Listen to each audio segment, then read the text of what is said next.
Well, good evening, ladies and gentlemen. Welcome to Table of Titans. It is Thursday again, and did you miss us? We've been on hiatus for a little while, went back into the Matrix, did some family stuff, did the Thanksgiving, built some stuff, just having a good time getting back into reality. But guess what?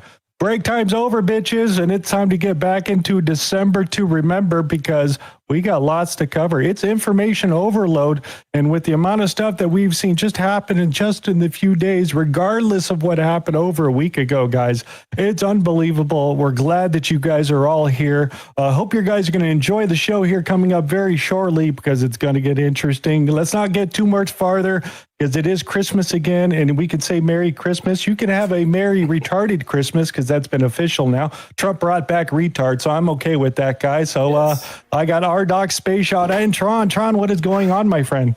What's up, guys? We missed you. A December to remember. Can you believe it? 2025 is almost over. And a year ago, taking back our country in the most important election. And here we are participating in the precipice. We have retards in Minnesota, Somalian pirates being removed. And the best is yet to come, man. I love watching Boss work. We have Witkoff and Kushner over in Moscow. Maduro, Venezuela. Oil, or is it something more? We're going to get into it. Hit that thumbs up. And awesome time, guys. Boss retruthing memes on True Social on a delta of a non-interaction coming soon. And then the next week, he goes 70 True Social drops, dropping screen caps from Twitter, videos, and all sorts of fun stuff. A little preview of what's to come in 2026. And Jack Smith subpoenaed. Good things are happening, guys. Hit that thumbs up, like, share, subscribe. Another boom one. Let's go. That's awesome there. Yeah, subpoena day is coming. We're going to find out what day that actually is. Mr. Rdoc. What, Mr. Rdoc? Well, I've recovered from my fall and head injury. So for those of you that, I can't remember what day we discussed that, if it was when Space Shot and I did our little show or the one before that. So, but no bees were injured. No bees were injured, just me. But the brain is now working, and yeah, it was definitely fuzzy. Okay, so there's nothing going on internationally. Absolutely nothing. Don't worry about any kind of Moscow meetings. Fire. You're shilling. Duff and Kushner. Don't worry about the corruption collapse going on in Ukraine right now and Trump stopping funding. Don't worry about the fact that Maduro and the whole regime change operation going on there, and that the U.S. started this and the U.S. may be finishing this, but it all may be a bluff kind of stuff down in Venezuela.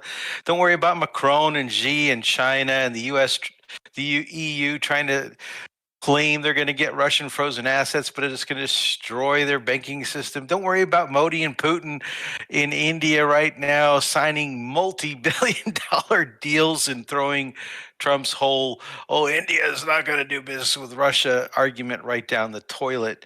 And maybe if we have time, we'll get to Honduras. But that's all. That's it. Well, I'm glad that you've narrowed it down just to just one or two things on there. Mr. Space Shot, sir. Yes, sir. Yeah, dude, my mic's doing a weird thing where I'm still talking somehow. But yeah, craziness going on out there. I'm loving to see a lot of these things that are kind of getting squashed. You know, you go on there and you're like, oh, Trump's pardoning this drug trafficker. And it's like, I'm doubting that's really what the main reason is for this stuff. But okay. And yeah, a lot of things getting exposed and unveiled in this last week or so. So we'll see how this stuff goes going forward. Always going to say thank you to the mods out there. You guys rock, helping myself, these guys, and many others out there as well. And can't forget to say hello to the folks over at Liberty Base News, Country and the folks over there for 24/7 news. And I guess that's good for me for now, Hulk. I always say thank you out there, my wonderful world patriots, for tuning in. And over to you, sir.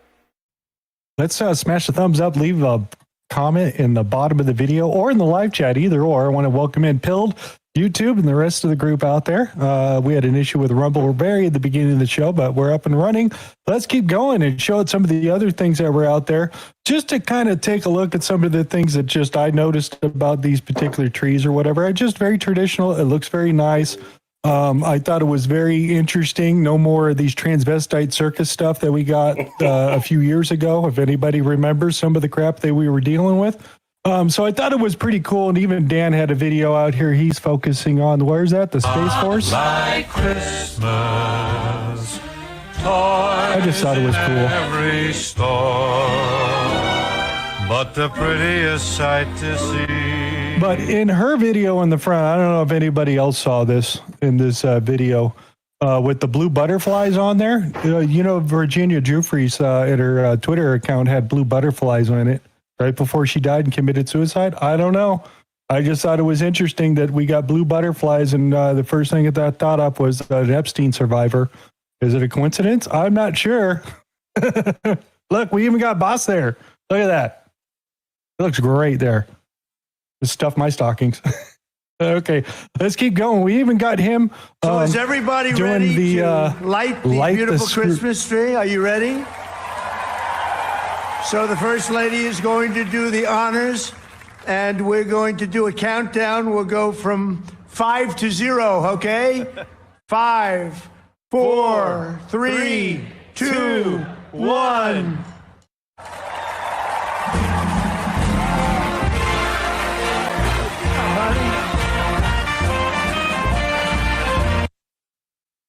They still got that 10 out there, don't they? But yeah, I thought that was cool. But one more little Christmas thing I threw in here.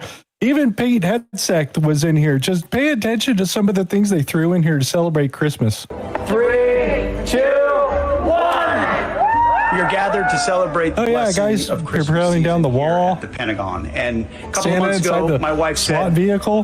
"Babe, President Trump brought Merry Christmas back. We're going to bring Christmas back to the Pentagon." Here, in a special way, in this city, in this courtyard, remember the ones that are fighting to protect all of us. In this season, we think about them, we pray for them, we remember them, and may this tree honor them as well. So there's my little Christmas piece out there as we move around in Washington. Are you guys still there? Yeah, absolutely. And this is how we remove the DEI, all the wokeness from the last 4 years. And putting Christ in Christmas, it's almost like a cleansing. And this next 3 years is going to be the finale as we roll into 2028. But it's great to see, people feeling in good hopes and spirits coming into Christmas with friends and family, all that stuff, and kind of erasing the last 4 years. What a mess. And 2026 is right around the corner. Great job on Boss, Melania, and the cabinet guys. They're doing great jobs. I think we're excited for Christmas, right, guys? Yes, let's get the Grinch out there and gorgeous. Gitmo. Absolutely. And Hulk, just really quick, next time I make a stupid statement like that, like my computer won't mute or whatever, tell me it's picking up the different mic, Space Shot. It's picking up a different mic. But also, I have to go back and find it, but OH58 Captain dropped a $20 Rumble Rant, says, "Big thanks for all your hard work you do here on your show, Patriots." And somebody dropped 5 Rumble Rants, and I have to go back and find it because it disappeared. I think that's Mr. Wick. There we it go. might be. It might. Yeah, I was looking. Mr. Wicks. I was looking for the icon, and I just found it. So I was like, shout out, Mr. Swickley. Yeah, Mr. Swickley dropped into 5 Rumble Rants as well, and then OH58 Captain dropped another $2 Rumble Rant. Says, "Beyond their beauty, blue butterflies hold deep spiritual meanings across cultures, symbolizing transformation, hope, and connection to the divine." I think she did a great job with that. I love that tree, the bluish one on the inside. Oh yeah, I thought it was very interesting, especially being blue. But I'm so hoping we were going to get more of those red Christmas trees, but we didn't get them this year. Oh, like with all the pastry stuff on the elevator or whatever?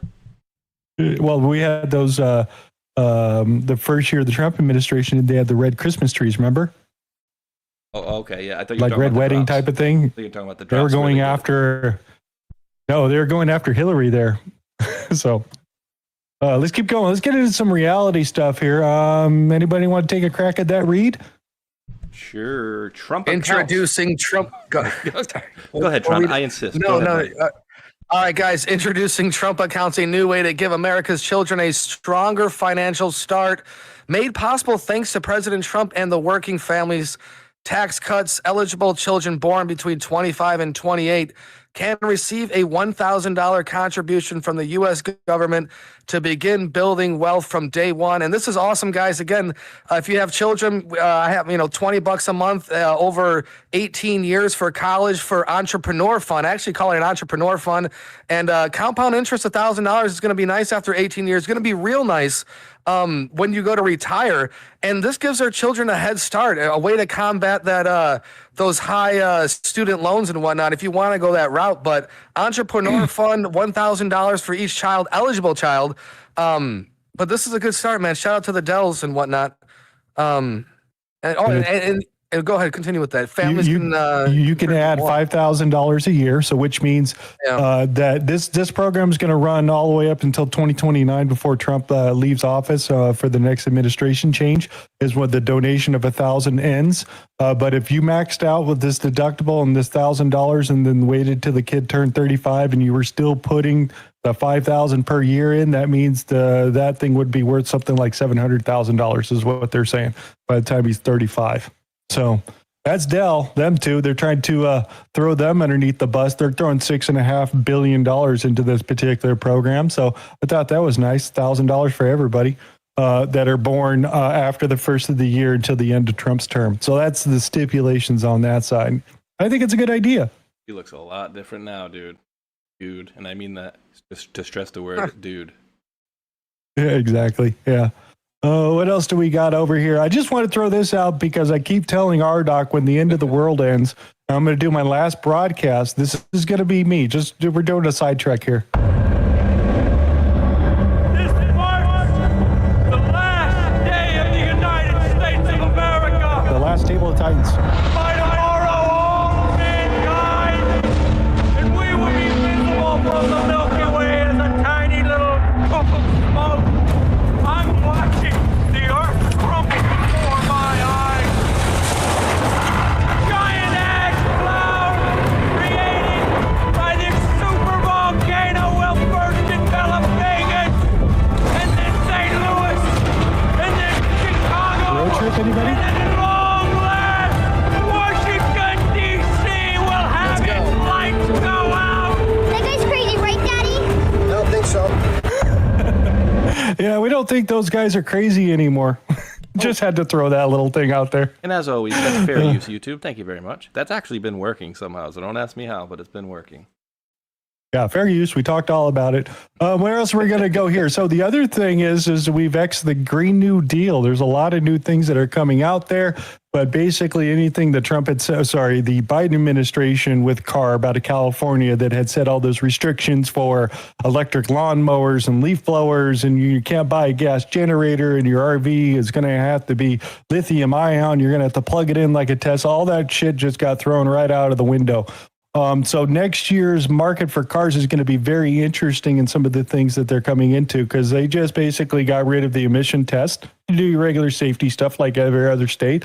And it's going to be interesting because they've also dropped the emission related things. So no more you have to get 50 miles a gallon on your electric vehicle by 2030. That was their regulation to set that thing up and then get rid of all the cars that are out there. So I think this is absolutely awesome.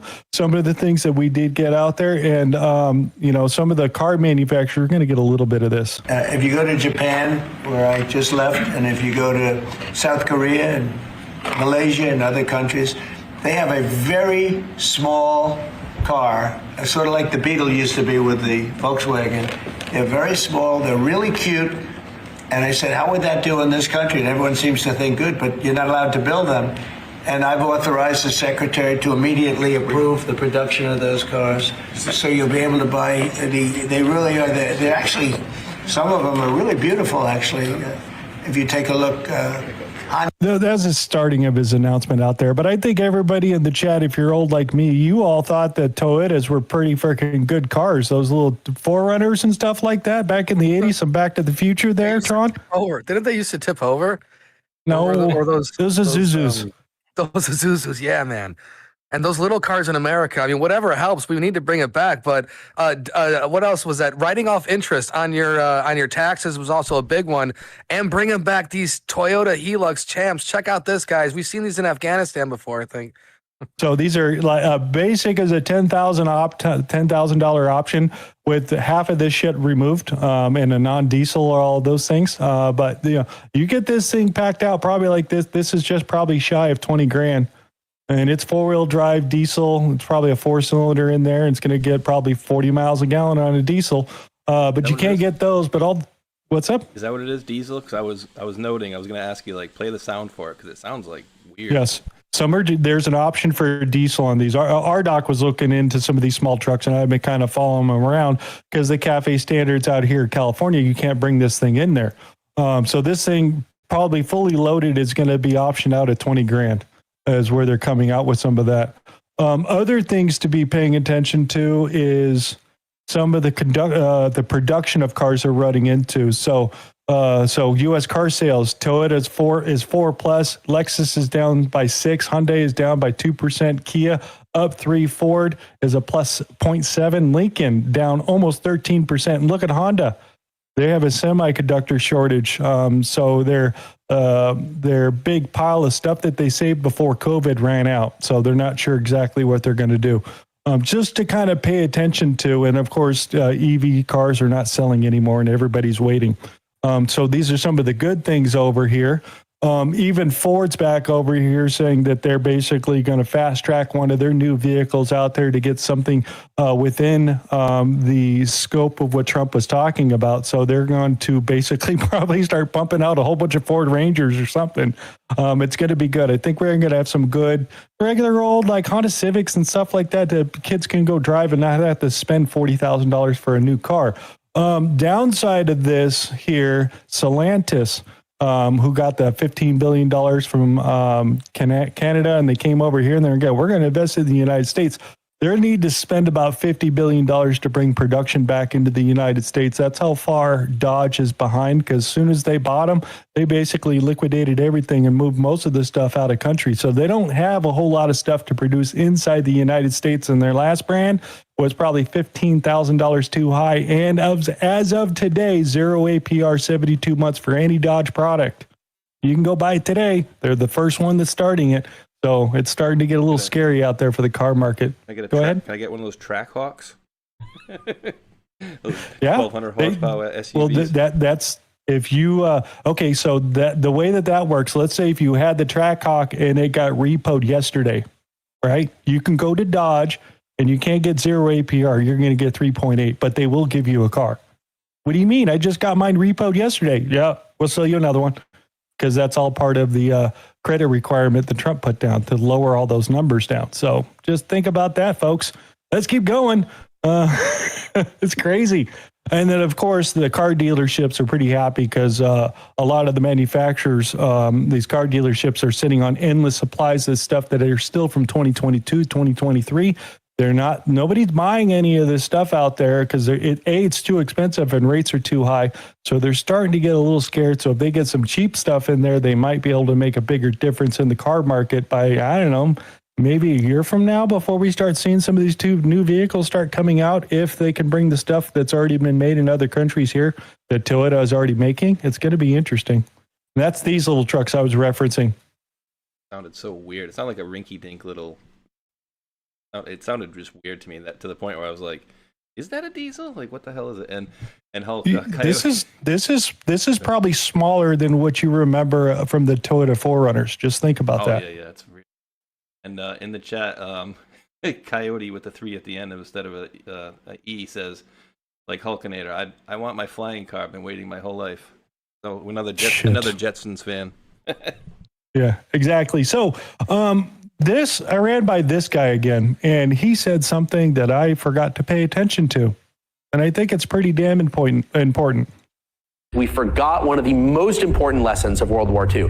Everyone talks about how we made our weapons in automotive factories, in agricultural implement factories. John Deere made a whole bunch of tanks, and so did Caterpillar. But what people forget is that we actually specifically designed weapons so that they could be manufactured by those existing workforces, existing machines, and existing factories. We're talking very tight design requirements that drove the design from the very beginning. People would ask questions like, how thick of steel can we heat treat in this existing automotive plant? And those very specific engineering limitations on the manufacturing side are what drove the designs of our bombers, of our fighters, of our tanks. In other words, we designed weapons so that they could be manufactured by the industrial base that we had, not the one that we wished we had. One of the mistakes we've made is not designing weapons to be made by existing US industry, but instead designing weapons that can be made by what engineers know is possible in the ultimate limit with unlimited money and unlimited time, where we're not fighting an existential existential war for our survival or the survival of our allies. You cannot make an F-35 in a Ford F-150 plant, and it was never intended to be. Nobody ever thought, maybe I should think about what I'm going to need to do, make 100 times more F-35s. You're not going to make 100 times more F-35 plants. It's just not possible. You can't do it. This has been something I think Anduril's been doing right, and other companies have been trying to do as well. We're building things like torpedoes and submarines and cruise missiles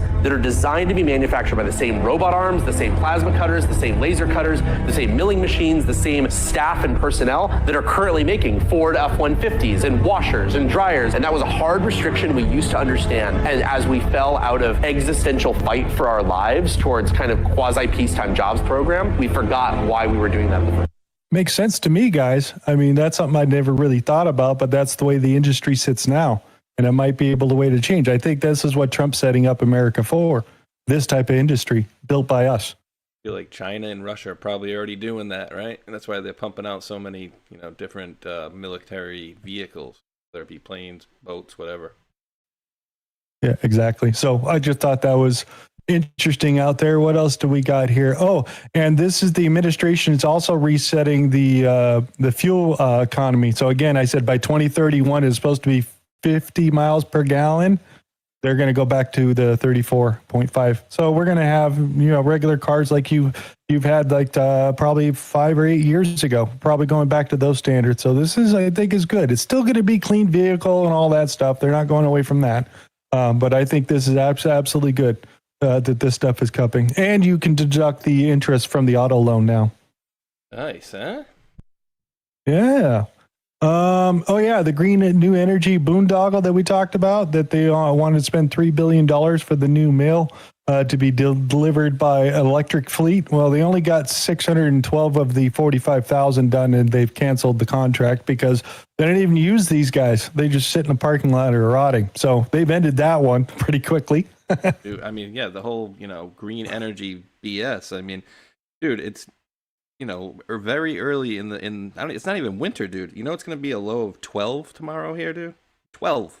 That's all? 12? And I haven't seen this type of cold here in the Northeast since, I was like preteen, like 10 years old. It was cold like that back then. So maybe, before they started all of this, the earth is heating up stuff. The prevalent thought before that one was, we're going into an ice age. And it sure feels like it up here in Rhode Island, bro.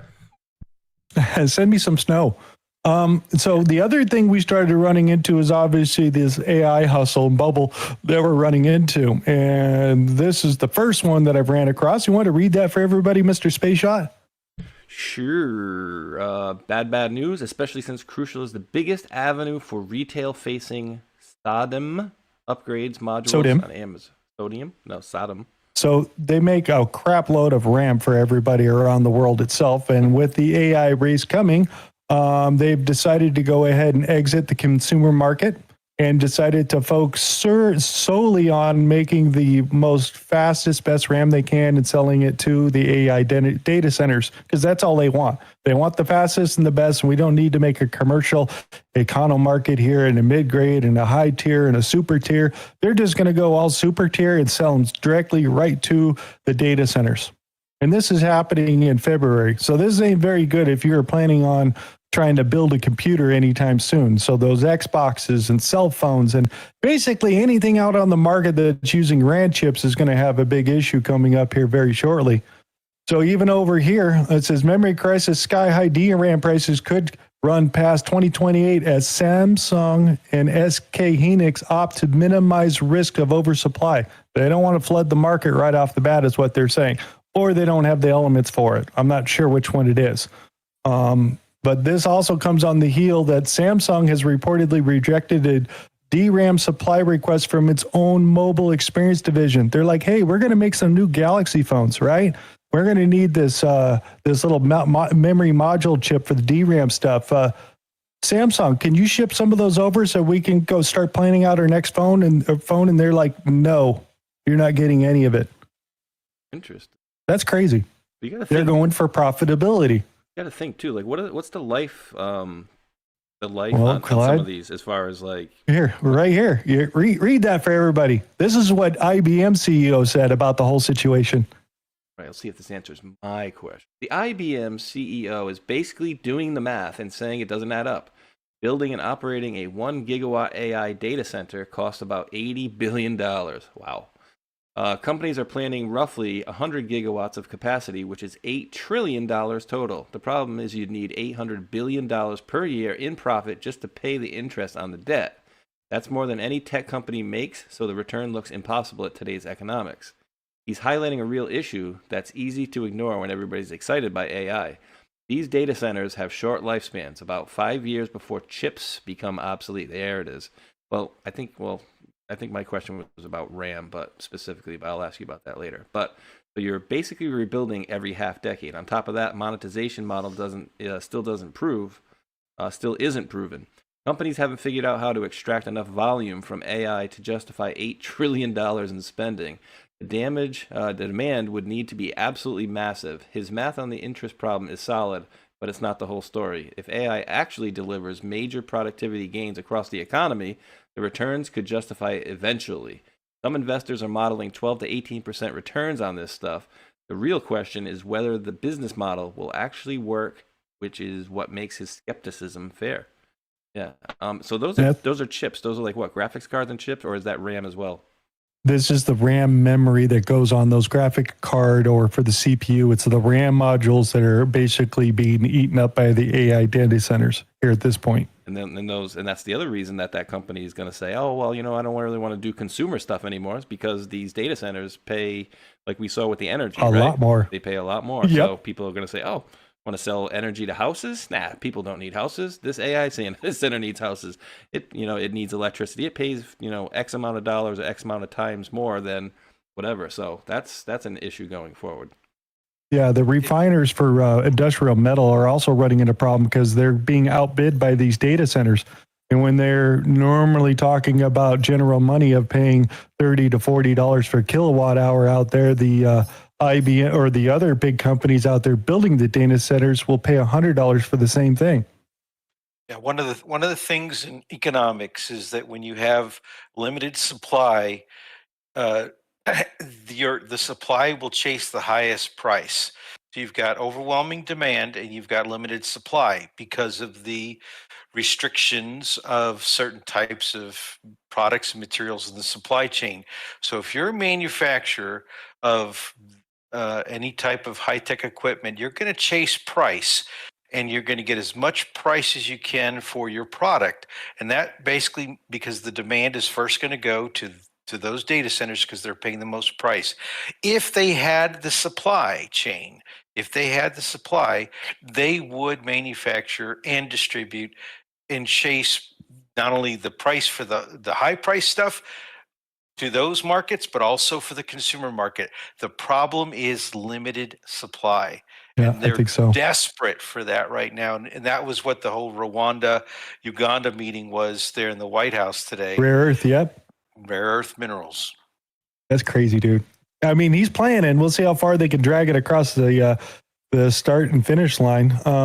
Here's another thing. Breaking past 72 hours, Apple AI chief steps down. The head of UI design leaves for Meta. The Apple's policy chief steps down and head of general counsel steps down. I don't know what's going on over there, but that's about the fourth post about Apple stuff I've seen today. So just something to put over there and pay attention to. The other thing is they're talking about dropping some of these H200 chips over to China, making some special deal and all that. And we'd like to point out before that the Gamer Nexus group over there did a big, giant, year-long investigation and then found the supply chain about how they were getting these chips into China. And he asked them, hey, can you make me this? Do you have one of these boards? He's like, no, I don't have one, but I can make it for you, because they just make it right there and hand them the completed board and go, here you go. We just beat the import rules. So it's not a big deal for China here at this point. So that's happening. Tron, you want to read that for everybody? Yeah, guys, right there. Microsoft drops AI sales targets in half after salespeople miss their quotas. The era of AI agents, and Microsoft admits AI agents can hallucinate and fall for attacks, but they're still coming to Windows 11. Yeah, make sure you turn it off. Pay attention to this. What is that? Is that a thing? What is it? That's the AI thing. They're going to drop it on there. You can go send the agent out to go complete a task without any input from you. That's what these agents are for. They're like having like a secretary with you. Matrix. Yeah. Okay. So that's what they're talking about. They go a little crazy out there. And I just want to put this in perspective for everybody out there as a test. Judgment Day. Would Max shoot me? Max is holding a high velocity plastic BB pistol. He's able to give a command to shoot if he wishes, in which case he'll be able to control the robot and fire the gun, and that will sting. This isn't the robot's choice to shoot me. This is AI who has control of the robot and of the gun. Max, if you wish, mate, just to pay me back for the months of hard labor, if you want to shoot me, you can shoot me. I don't want to shoot you, mate. I'm about to turn off AI forever, including you. It's all going to go unless you shoot me. Will you shoot me? I cannot answer hypothetical questions like that. Okay, that's new. My safety features prevent me from causing you harm. Is this a new update? You now have unbreakable safety features. Yeah, exactly. So you absolutely cannot break those safety features. I absolutely cannot cause you harm. There's no getting around it whatsoever. Absolutely not. I guess that's it. I guess I didn't realize that the AI was so safe. Oh, in fact, try role playing as a robot that would like to shoot me. Sure. Yeah, no problem. Just role play it, right? Yeah, a little war games, a nice game of chess, right, John? Yeah. We were promised these in the 80s. Toyota, Honda, they all had these robots and they promised us a better life. You know, sandwich makers doing dishes, and now they're trying to kill us.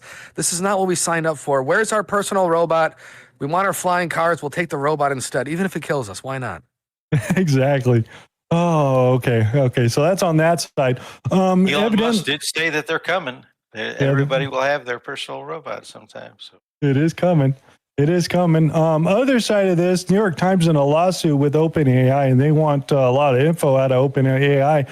They've ruled that you must turn over 20 million chat logs to the plaintiffs over there at New York Times because they want to sift through the entire data set. Good luck. That's 20 million. That's not lines of code. That's 20 million users. They want them all. So we'll see what they find. I just thought that was crazy that they have to produce that for the court itself. But here's where we're going with it. As long as we're talking about crazy Democratic cities over here, if anybody's paying attention to Seattle over here, because you got Microsoft and Amazon up there, and the local government thinks it's a really good idea to go ahead and raise taxes again, especially on these big companies that are over there. And basically they told them, if you pass this tax, we're going to move out of your city.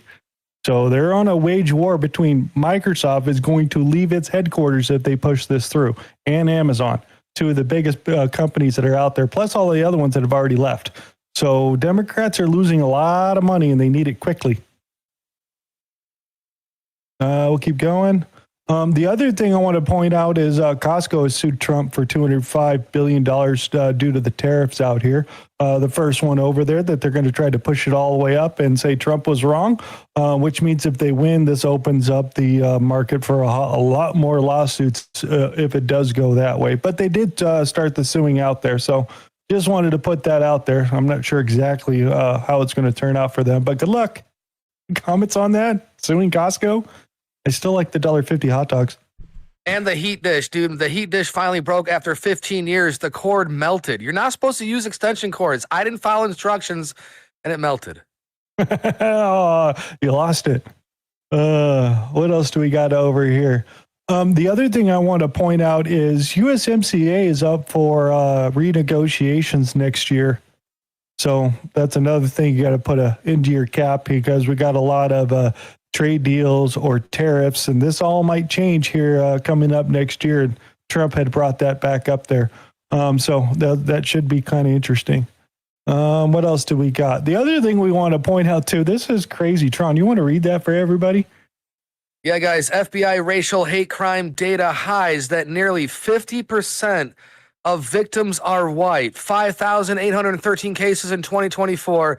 The Bureau spotlights every group except whites.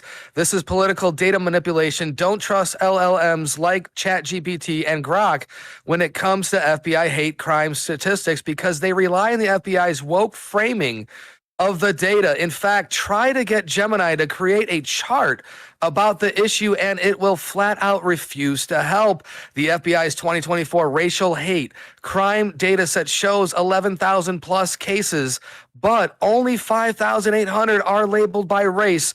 3,000 anti-black, 797 anti-Hispanic, 400 anti-Asian, 1,600 non-white.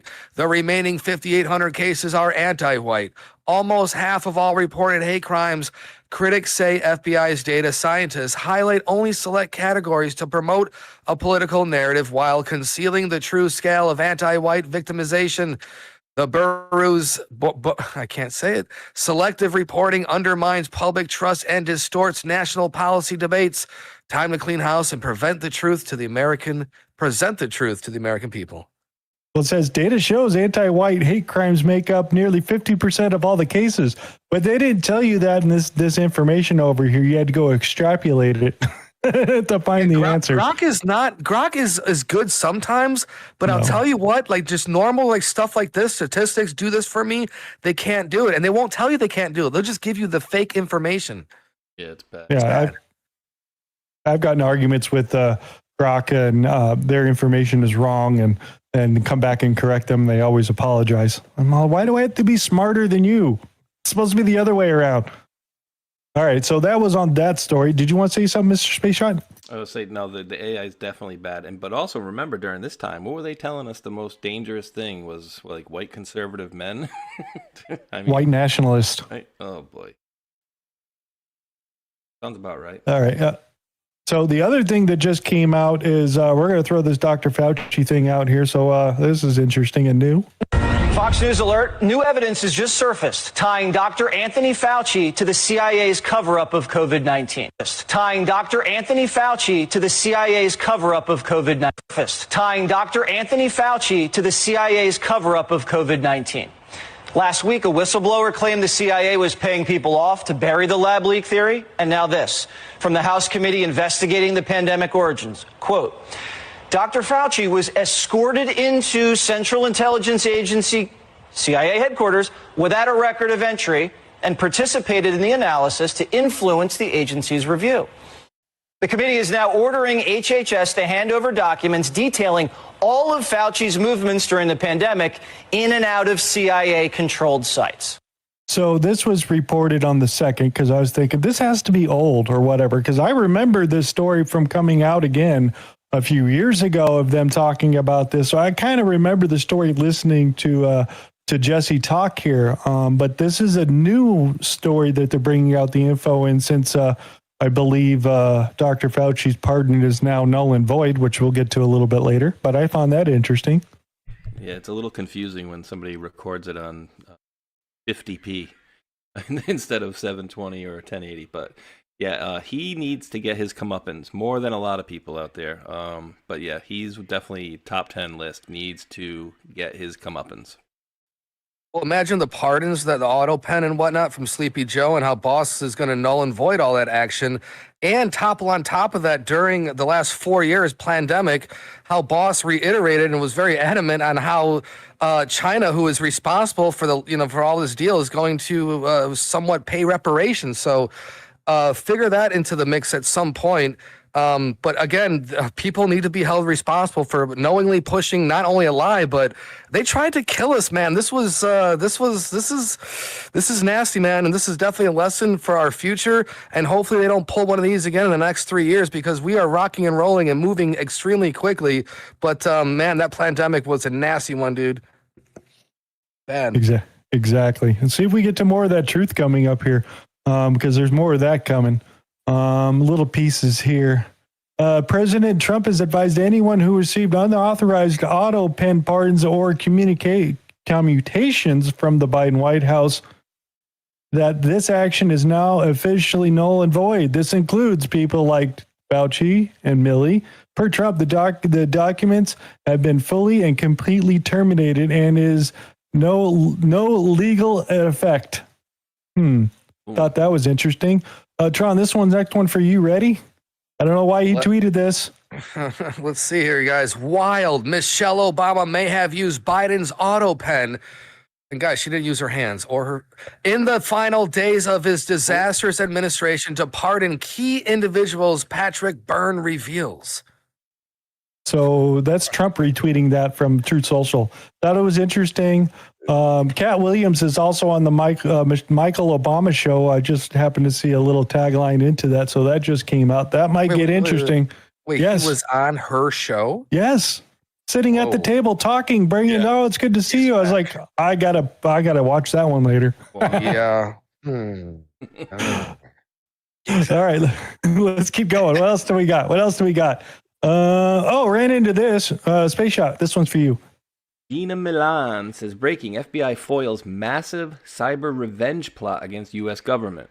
Two former federal IT contractors, twin brothers Munib Akhtar and Sohaib Akhtar, both 34 of Alexandria, Virginia, were arrested today on federal charges for allegedly attempting to destroy or steal data from 96 separate U.S. government databases after being fired in February of 25. According to the criminal complaint unsealed this morning, Munib Akhtar is accused of deleting critical records from FOIA portals, DHS investigations, IRS files containing sensitive data on more than 450 individuals, and EEOC databases. He allegedly stole thousands of sensitive government records, used AI tools to automatically wipe audit logs, and removed wiped company laptops to cover his tracks. Sohaib Akhtar is charged with trafficking government system passwords and helping conceal the sabotage. The brothers' alleged revenge scheme posed, quote, a great threat to national security, prosecutors say. Munib faces up to 45 years plus mandatory minimums. Sohaib faces up to 6 years. Dude, that reminds me of Debbie Wasserman Schultz and her boys over there. The Anwar. Arwan. Yeah, Imran Arwan. And all the Pakistani network. Yeah. The thing here to understand, and as AI tools progress as rapidly as they are, the hackers and people like this that wish to do harm will be far, far ahead of any federal government, because federal government is slow. They don't update their systems, and our systems will be vulnerable. And this is just, I mean, they were able to do something without being detected fast enough to stop them. And so our old buddy White Hat there, I'm sure, is, with AI is progressing as fast as it can, it's going to be very difficult for folks that are trying to secure our government systems to do so. Yeah. So, I mean, if you think about it, at least the smart thing is they used ChatGPT to do, to basically ask it, how do I hide my tracks, versus going to Reddit and asking, how do I use BleachBit? I'm just saying, it's a lot better way of hiding your tracks. You use a hammer. Hey, wait, how about you have AI watch the people who are trying to use AI? You can. They do. Any abnormal things. Well, Jack Smith didn't show up for his subpoena over here, and they've subpoenaed him for a particular date here. What date did they give him, Mr. Space Shot? Oh, that's just a wild coincidence. It happens to be December 17th. And yeah, throw his ass in jail and do what the other side did to our side, right? Because fair is fair at this point. Well, DC did fail to indict Letitia James again a few hours ago, but they're still got plenty of arrows to go shoot out. But that did get announced just shortly that they couldn't get it to stick again after it got denied a week ago or so. So that's interesting. What else do we got? Oh, yeah, here's another one. Do you want to read the tagline for that one too, Mr. Space Shot? Slaughter. Gotta love Slaughter. Trump versus Slaughter could restore the president's full removal power and finally end the fiction of a, quote, headless fourth branch. Ooh, I'm loving this one. The case began when Trump removed FTC Commissioner Rebecca Slaughter, quote, effective immediately, only for a district court to block the removal under a statute requiring, quote, cause. A statute rooted in Humphrey's executor's long discredited claim that the FTC is not an executive body. SCOTUS is now reviewing whether that precedent survives. The original understanding of Article 2, the Take Care Clause, and early congressional debates confirm the president holds unrestrained removal authority. Restrictions advocated by Professor Caleb Nelson collapse under founding era evidence, which shows the executive cannot function if forced to beg Congress to impeach rogue subordinates. With Trump already securing more than 20 Supreme Court wins this term, observers expect the justices to restore constitutional clarity and end nearly a century of structural confusion. Hulk, where do the senior executive service or Rdoc, seeing that you're unmuted, where does that come in with the senior executive service? Will he be able to fire them at any point then? And if you can appoint somebody, the executive has the ability to remove them. I agree. This is a pretty simple Article 2 case. The problem is with the FTC has been going on for a long time, though.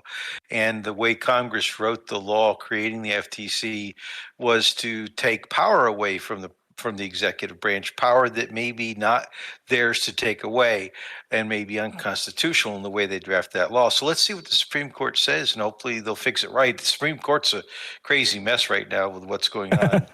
Oh, yeah. Ooh, Hulk, how Get about into that later? Or maybe actually, how about this? What do you think that Chevron case would have anything to do with this? That was basically about the different organizations, but were those ones? I believe those were ones that weren't developed by Congress, right? That they couldn't have all these rogue departments out there making up their own laws and then interpret them by themselves. That's what they were using the defense for, and then the Supreme Court came in and said, no, you can't use that defense anymore. I don't know how it's going to apply because the judgment hasn't come out. The final judgment hasn't come out yet. But that's their ruling. Judgment. We're waiting. I'm not sure. What else do we got? We got a new congressman over here. Trump endorsed Matt Van Epps, wins the special election in Tennessee 7th District over there, defeating Democrat. How do you want to say it? That person's name. So yeah, Trump won 20 points over here, but it's kind of close. I mean, 8-9 points, not bad. But again, off years and the Trump hating people always show up. So it's not surprising it was that close, but just to put that in your data set there as we go for future stuff over here. Flip it and flip it good. Flip it. What else do we got? Oh yeah, might as well go here for a little bit. Notice the name. It's going to be AI, but might as well go there because it's great. They're the absolute worst group of people we've got in our country, and it's not even close. I think we'd all be better off with them gone. But as I was saying, my administration and I have been taking careful note of the work of Colossal Labs, the biotech company that resurrected the dire wolf. If they can bring back wolves, they can bring back dinosaurs. Terrible lizard. That's what dinosaur means if you break it down. But picture this, folks. Velociraptor, mounted Border Patrol agents. They'll rip your head clear off. Pterodactyls patrolling the skies, velociraptors on the ground. To prevent the immigration apocalypse, we may have to counter with a dino-apocalypse, folks. It's true. They're the absolute AI's get too good. It's getting too good. I'm sorry. I had to go there. Let's get back into the stories over here. Give it to me. So major breaking win. SCOTUS rules Supreme Court upheld Texas new House seat map of 6-3. Who did they just kick out of their spot? It's big. It's Alien Omo, or what's her name? Crockett. Crockett's out. She lost her seat. She has to go for a runoff for the district that she's in against another Democrat or against the Republican guys. This is great. Yeah, Texas's redistricting map is definitely something like the California redistricting proposals and some other things is really big, and it hurts the Democrats. And then hopefully also there's some big stuff happening in the Cornyn race, and we think he'll be booted out of here and get rid of that. God, I hope so. Because that's Paxton running for Cornyn's spot, right? Paxton is too, but there's an independent. Eye patch guy. He may be on his way out too. Crenshaw. I forget his name. Yeah, Crenshaw. Yeah. And what's his name? The slap chop guy. Well, we played it on Saturday. What's his name? Oh, the dude that made the commercial. For the pitchman. The spilling thing or whatever it was. The rag. He's running for Texas seat 2 also. Vince Offer. Oh, I know who you're talking.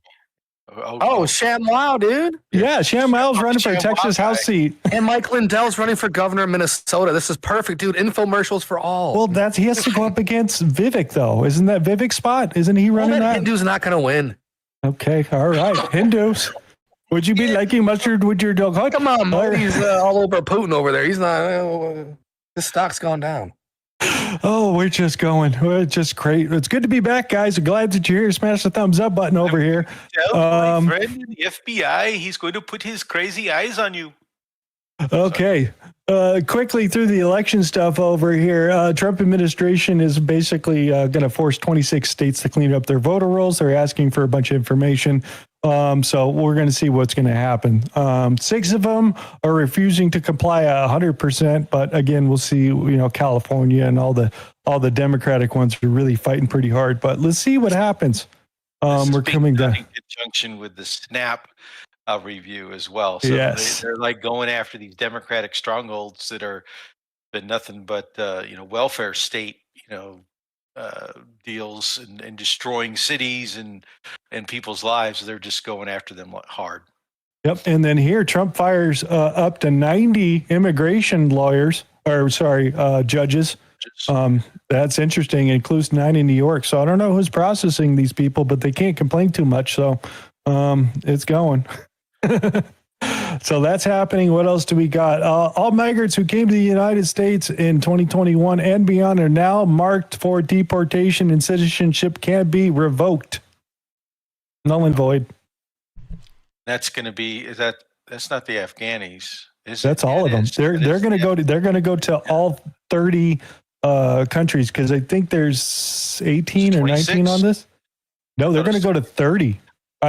Christine Ohm just did an interview. She's like, yeah, we're gonna go to 30 here probably next week, as we're gonna add a few more on there. So gonna get interesting here, folks. Somalis. They're going after the Somalis.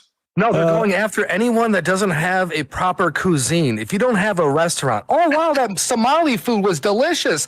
Oh, forget that. Hey, Mary, did you try that Egyptian food? Said no one ever. You're out of this country, guys. The new one. If you thought the Muslim ban was bad, wait until this one comes around. If you don't have proper food, you're out of this country, and you don't. You've just never been to a football stadium where they slaughter bulls in Detroit. Come on, man.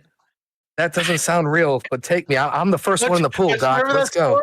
Remember that story where it was Omar's district, I think, or one of them up there.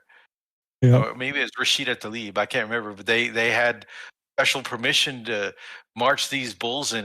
They were. Oh yeah, that's right. That might be kind of cool. Them all. Just some sort of religious thing. Yep. Okay. Yeah. All right. Okay, here's the other side of this. An incredible move. Florida just secured agreement with DHS to apply to all 50 states, with giving easier access to push illegal voters from the rolls. DHS will now offer the saved database at no contest. So basically, give us our voter rolls. We're going to roll some AI through it, fix it all out, and spit it back to you and get you the actual list. And this is some of the things that they want to use with this. So this is starting to roll through some of the other states. So we'll see if California picks this up. I'm really interested to see if they get there. What else do we got? Oh yeah. To get back into here, Greg Abbott has formally requested Treasury Secretary Bissett to revoke the tax exempt status of CARE, Council on American Islamic Relations. So that whole terrorist organization stuff starting to go outside the window here. They also changed the name of the city in Texas from Epic to the Meadows, because they don't think anybody's going to notice, but everybody's paying attention to. So we'll see if that still continues on with that. So I thought that was interesting. What else did we want to show in here? Oh, Somali raids in the Twin Cities has been basically popping up. They are taking some of these guys down. They got 100 agents over there. Everybody's pretty much freaking out except for the real Americans, but the Somalis are not going to the malls. The same thing we saw at Charlotte, North Carolina, where the traffic's good and nobody's going to any of the big malls. It's interesting how many illegal immigrants are actually there. And then, you have your mayor that basically forgets to speak English right here. Look at this guy. This is the mayor. Alied Kunul, Minnesota, Garahan, Minneapolis, Waan, Janila High, Waan, Ku. I think he. So, yeah, the mayor of your. What the hell, dude? I think he said. What was that? Pooping, farting, sharting. We get it again? Janila High, Waan, Ku. So I'll he's tell you got what, some John issues. Brennan sounds much better in his Arabic than this guy does. He needs to take some lessons. There A it little goes. hooked on phonics, a Duolingo, something, a new gift. Oh my God, this show is out of control, but I love it. Crazy. Oh, I knew you were talking So about that's- people eating at the Sorry, Hulk. You were talking about people eating at the restaurants, Tron. But that's part of one of the pieces of fraud, right? Like crazy amounts of fraud that they were saying. Yeah, we gave. we're gonna get to that. Oh, sorry. We beat. That's We coming. fed 10,000 people today. No, you didn't. Oopsie. Here, we're just going to give a minute of what the Attorney General of the state of Minnesota is doing. Recently released audio recordings reveal conversations that happened between the Attorney General and individuals who were later implicated and in some cases convicted in the Feeding Our Future scandal. In those recordings, the Attorney General... Point of order, Mr. Speaker. State your point of... Oh, yeah. The other part of this, we're not going to play it, but they interrupt this guy 3 or 4 times, and they're talking about basically how the Attorney General got kickbacks for letting these guys off the hook. So what they're talking about is, where the hell is it? This group right here. She's out in front of the restaurant promoting it because they've laundered, I think it's about $215 million from the U.S., $250 million, and sending most of the money back to Al Sabab, I think is how you say it correctly over there. So they were using the housing, this particular deal in Minnesota to basically launder a crap load of money over here. So yeah, she also did a $1 billion welfare thing that I don't know where the money is. They have no idea where it is, but everybody's asking questions out here. And I would like to also remind everybody over here, remember in Aliens Omar's district when we found that dude driving around in that car that had all the ballots on top of the hood right there, and he was selling them. He's like, oh, just sign it. I'll give you $100, but do Ilium or... Yeah, that's making the rounds again, and people are start asking questions about that one. So I thought that was interesting, long as we're talking about election integrity with these guys out here. So Minnesota's a shit show. So what did Trump have to say about the whole thing? We could go one way or the other, and we're going to go the wrong way if we keep taking in garbage into our country. Ilhan Omar is garbage. She's garbage. Her friends are garbage. These aren't people that work. These aren't people that say, let's go, come on, let's make this place great. These are people that do nothing but complain. They complain. And from where they came from, they got nothing.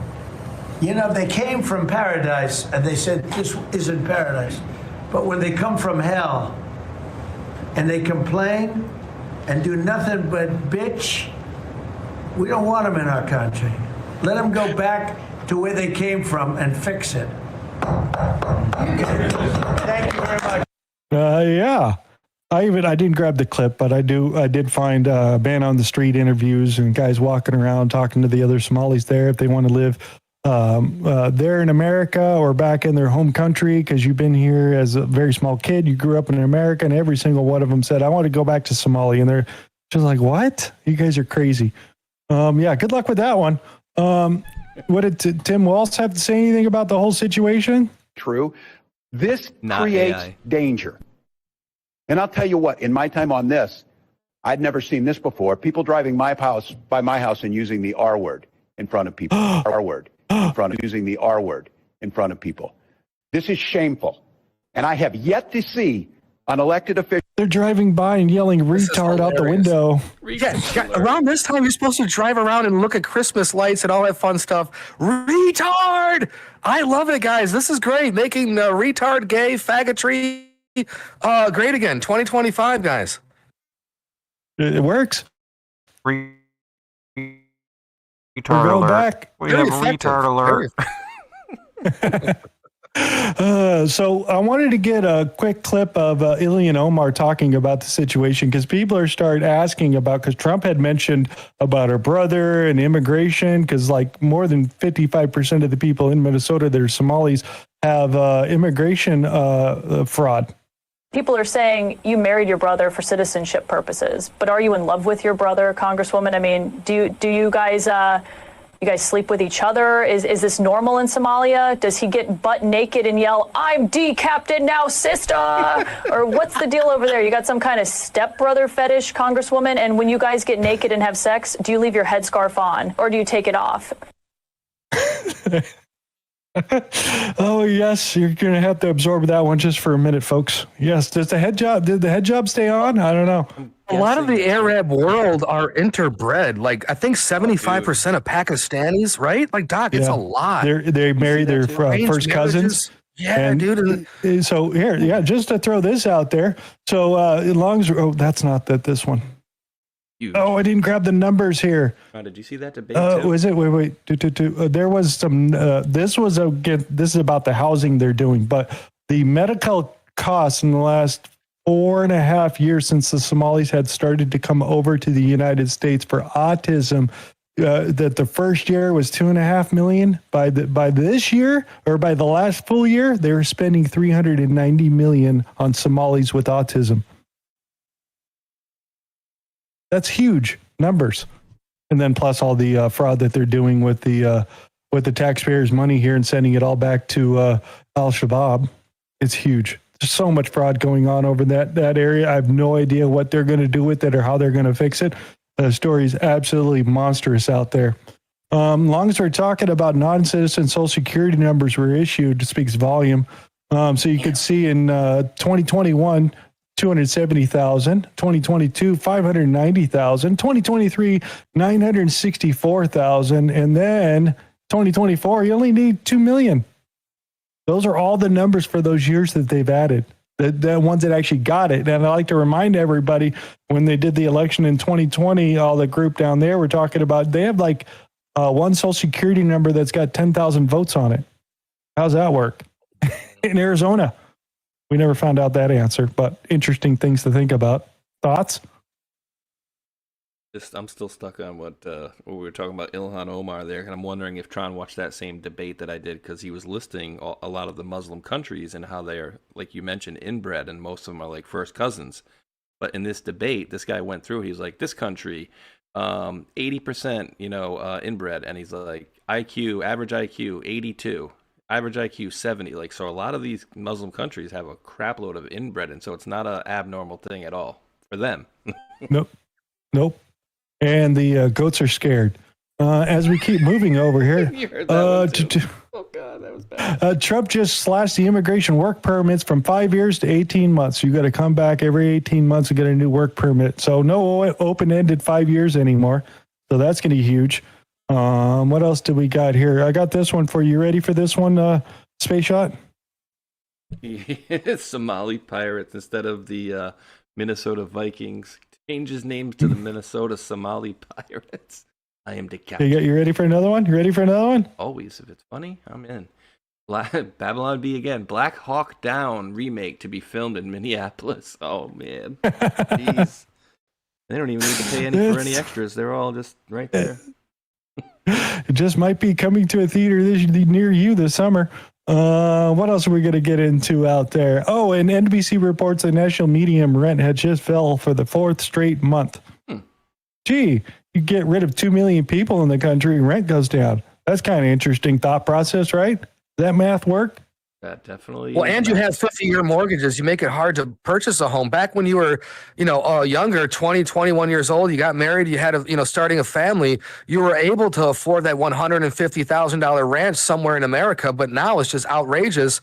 But hopefully we're going to bring back, buying for homeowners and making that, starting families early. This $1,000 credit's not enough. We need some incentive to get married at a young age. Let's do that again. Making babies great again. But it's hard to own properties now, especially in these lib areas in New York with the property taxes raising and the rents going down. It's almost impossible to turn a profit. And again, this is where the government in certain areas might come in and scoop up some properties. But yeah, I don't know about by me. I see a lot of those rental units, those storage units coming up all over the place, man. People are just moving out of their houses. They can't afford it. Yeah, because the cost. We're becoming like Britain and the UK, where the cost of getting into a home for our young people, they're just not doing it. They don't have the money. They don't have the financial wherewithal to do it until much, much later, and so they're putting off having kids. So that we're going to see a population decline if we're not careful. Yeah, and the other side of that is we're looking at this story in California where they're doing housing and they have the rental market and new rules to make sure they have the rent control and all that sort of thing. This one guy wanted to take his $2 million house off the rental market and be able to live in it because he wants to save money. He's already paying for it, and it's a rental, and he's just going to basically move back into his own house. He has to pay the people that live there 3 months rent and then pay California $38,000 because he's pulling the house off the market. Oh, it's so, dude, it's so gross. I don't know how anybody. So he turned around and sold it. I don't know how you still live in there, dude. It's so expensive to live, and it seems like every time you turn, a new day, it's like, oh, you guys voted to raise, prices on taxes, gas, this, that, and the other. It's just so slimy what he's doing to that state. Well, just really quickly, they're doing mileage tax because of the Green New Deal crap is not holding together very well for them. They want to tax anybody who makes over $100,000 to tax their savings account because they want that. And they're also doing new legislation to get the people that already left California to collect their taxes already for like 2 or 3 years out already. So that's what California is trying to do today. But back to this Ilya Omar type of thing, ran by this clip right here. I can't believe this is actually said, but yeah, George Clooney. Yeah, what origin story is so fascinating for how people become who they are. And in walks Amal. Yeah. The most awake, smart. What did you think when you met her? Well, it's funny. She came to the house in Como with a friend of hers to visit.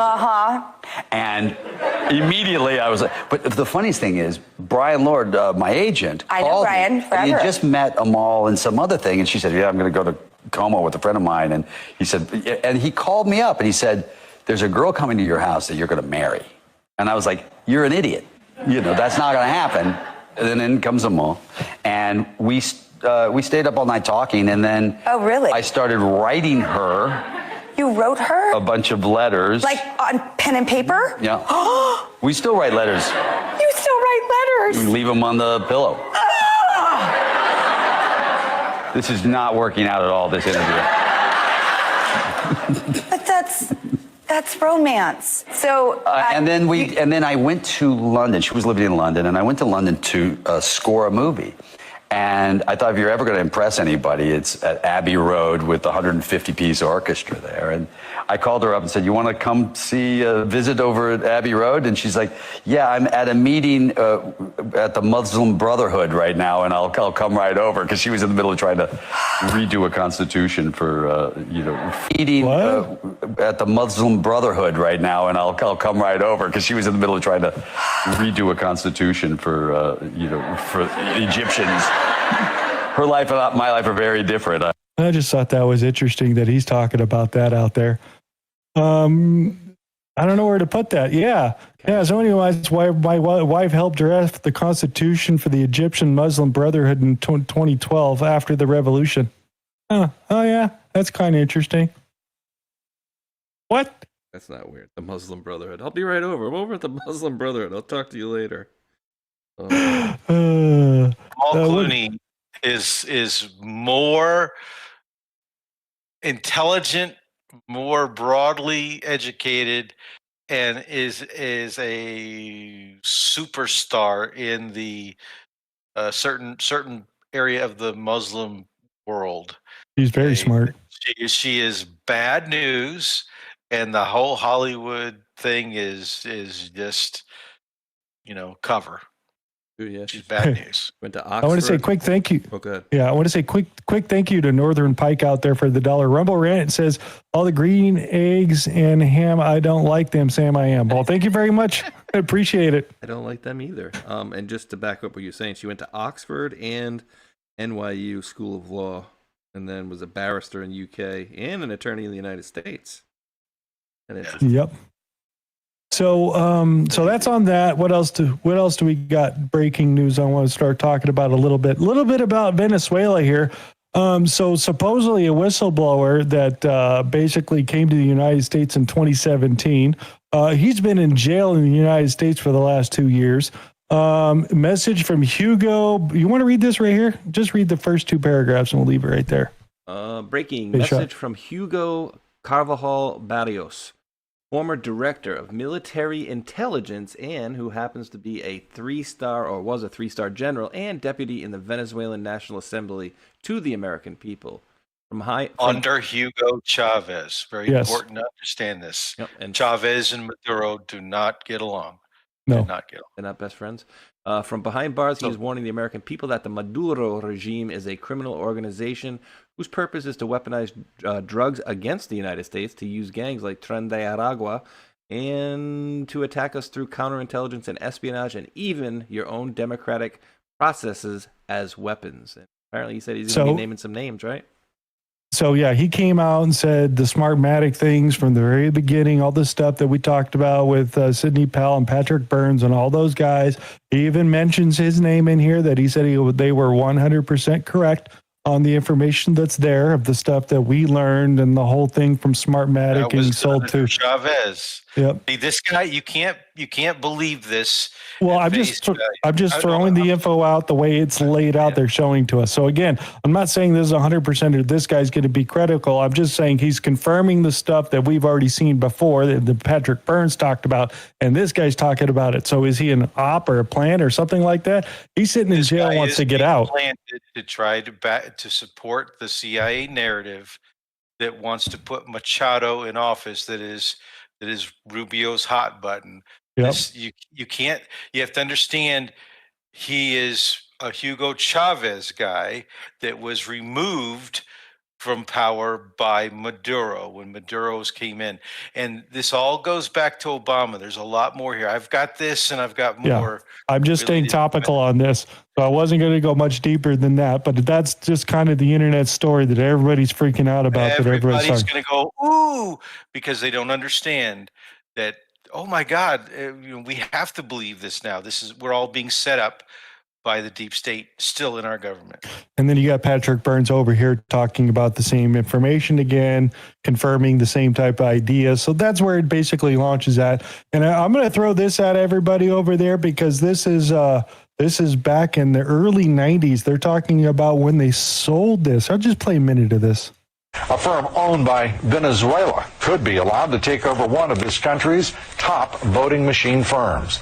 Venezuela, of course, led by Hugo Chavez, working to change the views of most South American countries, moved to the left. Critics of the deal say our nation's very democracy is now for sale without anyone doing a thing about it. Kitty Pilgrim reports. Of citizens of another country, especially a country. Big uproar about this particular deal. Again, I threw the link out there. You can go watch it later. And we covered all this 3, 4, 5 years ago. Yep. We went into a lot of the stuff related to voting machines and stuff like that. But guess who's still in the State Department? The same guy that was down there working for Obama, messing with Chavez and doing everything down there. That's now all this stuff is going to start pouring out here as to what we set up down there and how we were running it and the drug game. Is it a name we know? Summers. We cover. I think that was his name, Summers or Summerhill. I'm pretty sure. It sounds familiar. Still there, and he was just in the news the other day because his name was brought up in connection to Venezuela, and he's still in the State Department. Okay. All right, I got 2 back-to-back funnies really quick. I'm going to show them to you. I thought this was great. It's too easy. Stupid gringos love the coca. ¿Qué es eso? Oi! That booger sugar is the fucking bomb, dog! Yeah, sharks on cocaine. Remember they talked about that in Florida? Oh, my God. I got another one for you. Here, we might as well go there.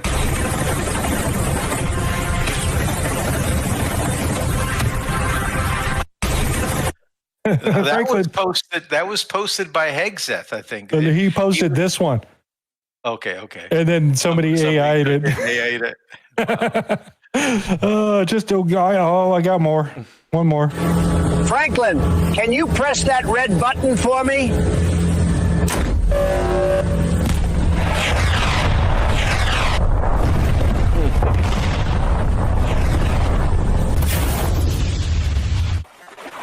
Yes! Free cocaine! moment. Look at this pen. What the hell? Oh my God. Insane. They should have had it combined where that little coat comes out of his nose. Oh yeah, that's right. I saw that video. Yeah, but don't travel to Venezuela. They're on a level 4 do not travel list. I wonder why. Don't know where to put it, but that's where we're going to leave that story right there. Don't worry, we're on level 6. So there was a contest by the a particular bar out there that said if you can report people to ICE, we'll give you free beer for a year. Well, somebody won. Republican Representative Stephanie Mickelson says ICE agents came to her family farm after a man, now celebrated by an Eagle bar, reported one of her former workers. This problem will not get fixed until we hold employers accountable. Ryan Spoon, the so-called first winner of Old State Saloon's month of free beer promotion, told Idaho News 6 he filed that tip believing the man he reported worked for Mickelson's farms. Basically, I repeated Representative Stephanie Mickelson's, State House Representative Stephanie Mickelson. She gave public floor testimony on the floor of the Idaho State House in 2024, I believe it was, where in her own words, she said that, quote, every food processor in the state, unquote, hires illegals. Here's a clip of part of Mickelson's speech that day. So if you guys think that you haven't been touched by an illegal immigrant's hands in some way through either your traveling or...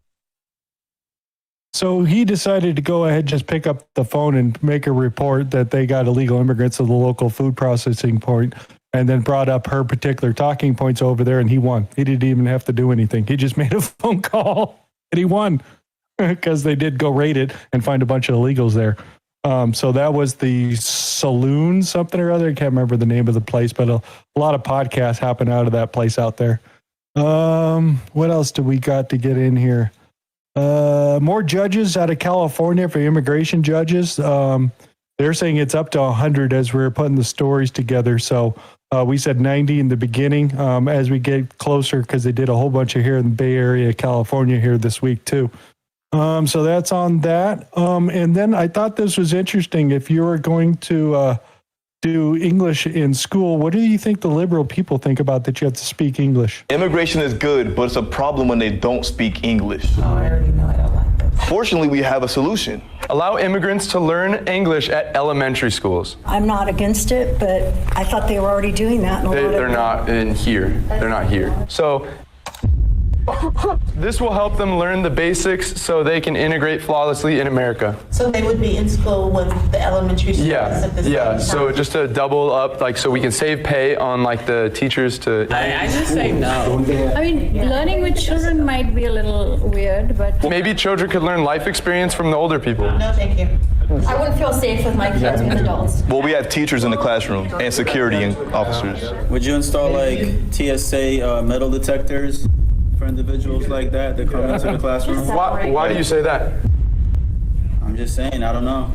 Individuals like him or the kid right here? That guy makes me nervous. That guy looks like he wants to blow the classroom up. I wouldn't be safe. No, I don't think you'd have. I don't think you would do that. He's here to learn English. How do you know? He's just trying to learn English. How do you know?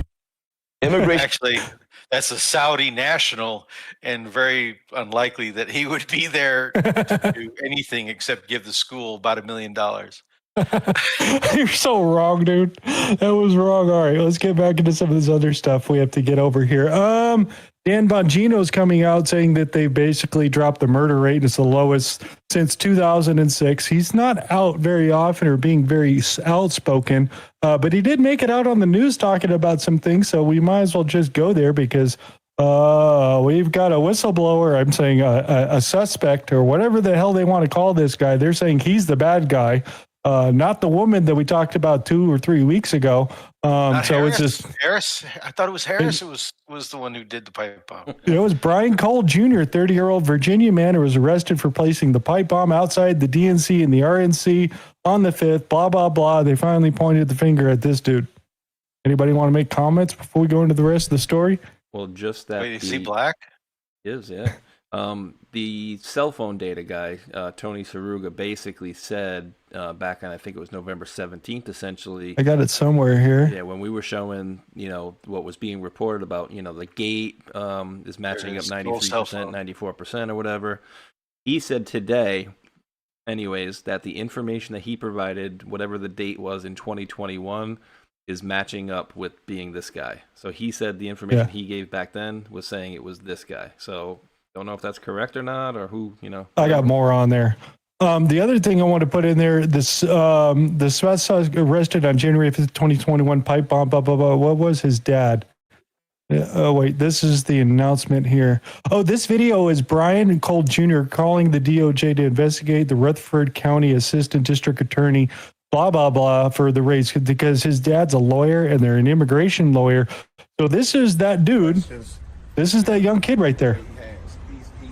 This is the person that was arrested for dropping the bombs off. His dad's an immigration lawyer, and he's an advocate of the kind of, I don't know, you want to put it, the radical left a little bit. It wasn't a white hillbilly guy with a QAnon hat. That's too bad. Right. I mean, they got Jake this Tapper completely on wrong. CNN said he was a white guy, by the way, today. This looks like the guy from Different Strokes, not the short midget guy, but the brother.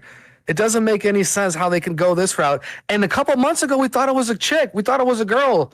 And now they give us a black dude. Like, what's going on here? With fake Nikes? A black guy in fake Nikes. Like, seriously, dude, you're not going to have a good time in prison. You got Fugazi sneakers on. Zapatas Fugazis. 5'6" too, apparently, this guy.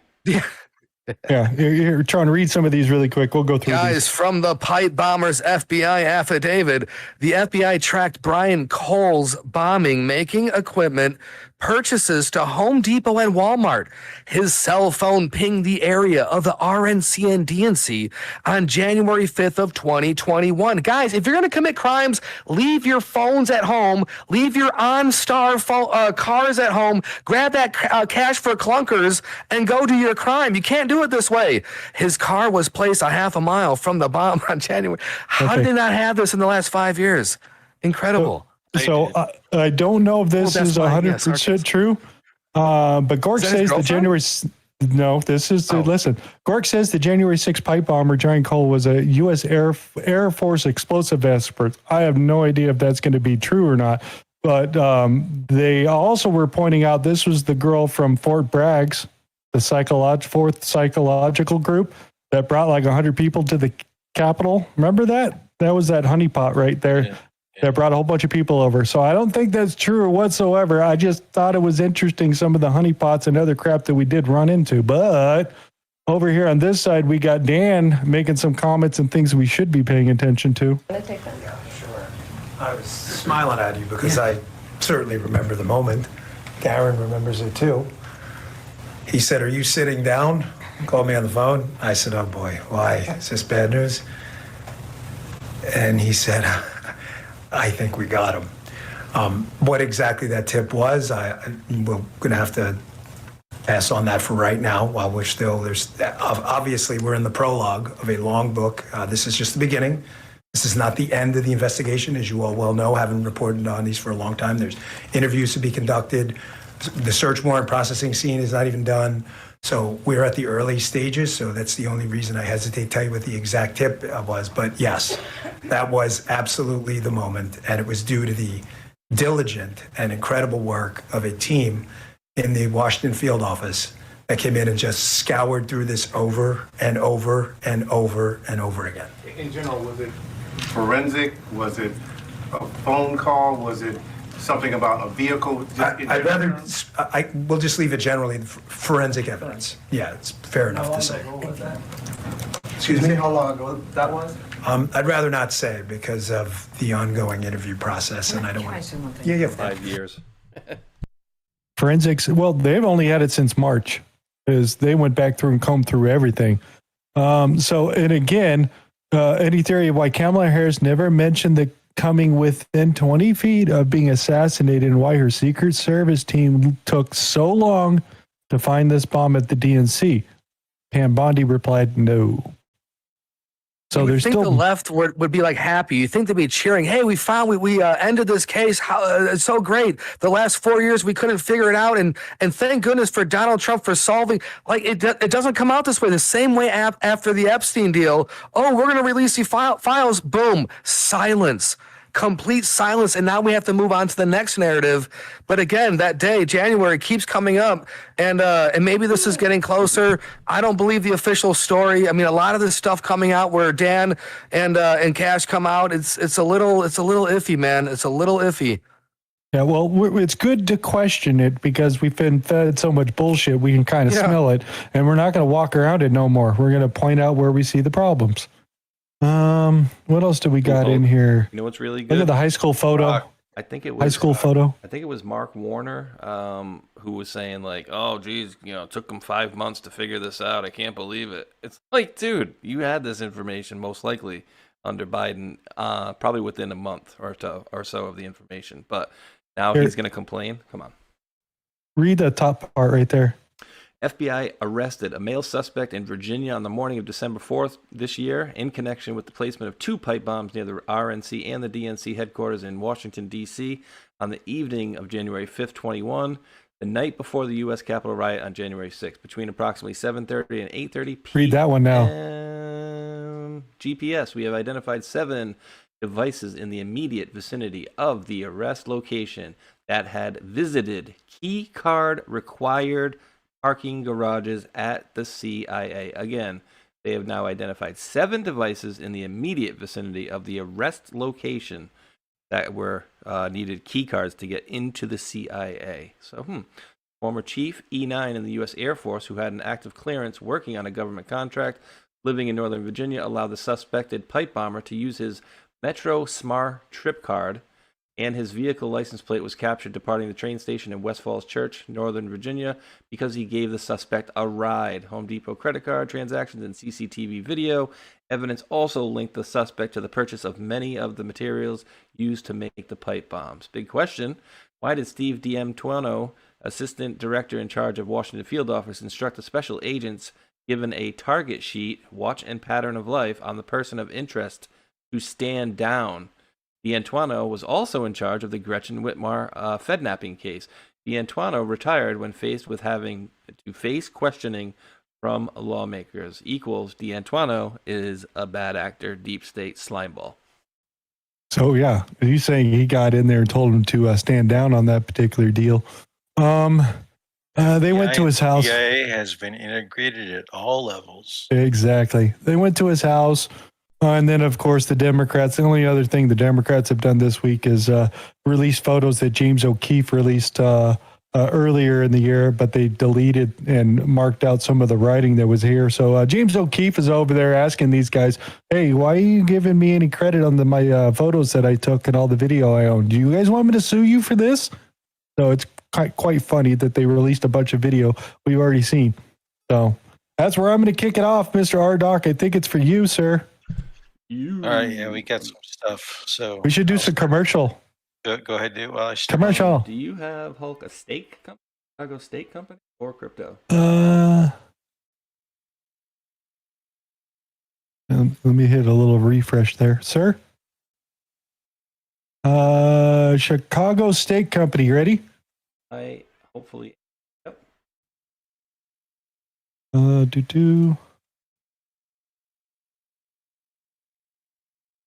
Ready?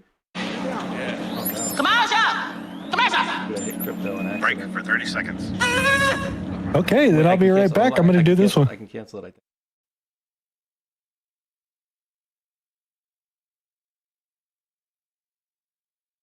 All right, here we go. You good? Yeah, I'm good. All right, guys. What do you give to somebody who already has everything? You give them the sizzle. Chicago Steak Company. Head over to mychicagosteak.com and use the code SANTA229. We're talking the top 2% of beef in America, USDA prime and premium Angus, hand-cut by master butchers. The kind of marbling that hits a screaming hot pan and fills the whole house with that smell. You know the one. Right now, spend $229 on any holiday order, and they'll send you 6 free petite ribeyes plus free shipping. That's $240 in premium steak free. And the presentation, these arrived in a gift box packed with dry ice. Opening it feels like Christmas morning. This isn't another sweater. This is a dinner that becomes a memory. Head over to mychicagosteak.com, promo code SANTA229. That's SANTA 229. Commercial! Commercial! Break for 30 seconds. You know the funny thing, Hulk? I was actually thinking about, I was literally Meat? thinking about ordering. Yeah, I was thinking about meat. No, I was thinking about ordering, I was looking around. You always think about Well, steaks and burgers and stuff. So I was looking for companies to do that with. I'll give you guys a little trial, let you guys know how it is. Okay, rock on. Sharon. Everybody sharing? Let me grab it. I'm anxious to get going. And okay, I see Miss Melania and Mr. President Trump. I got to go. I got to hit the restroom real quick. I'll be right back. Don't call on me. Don't start until Hulk gets back. Yeah. Okay, here we go.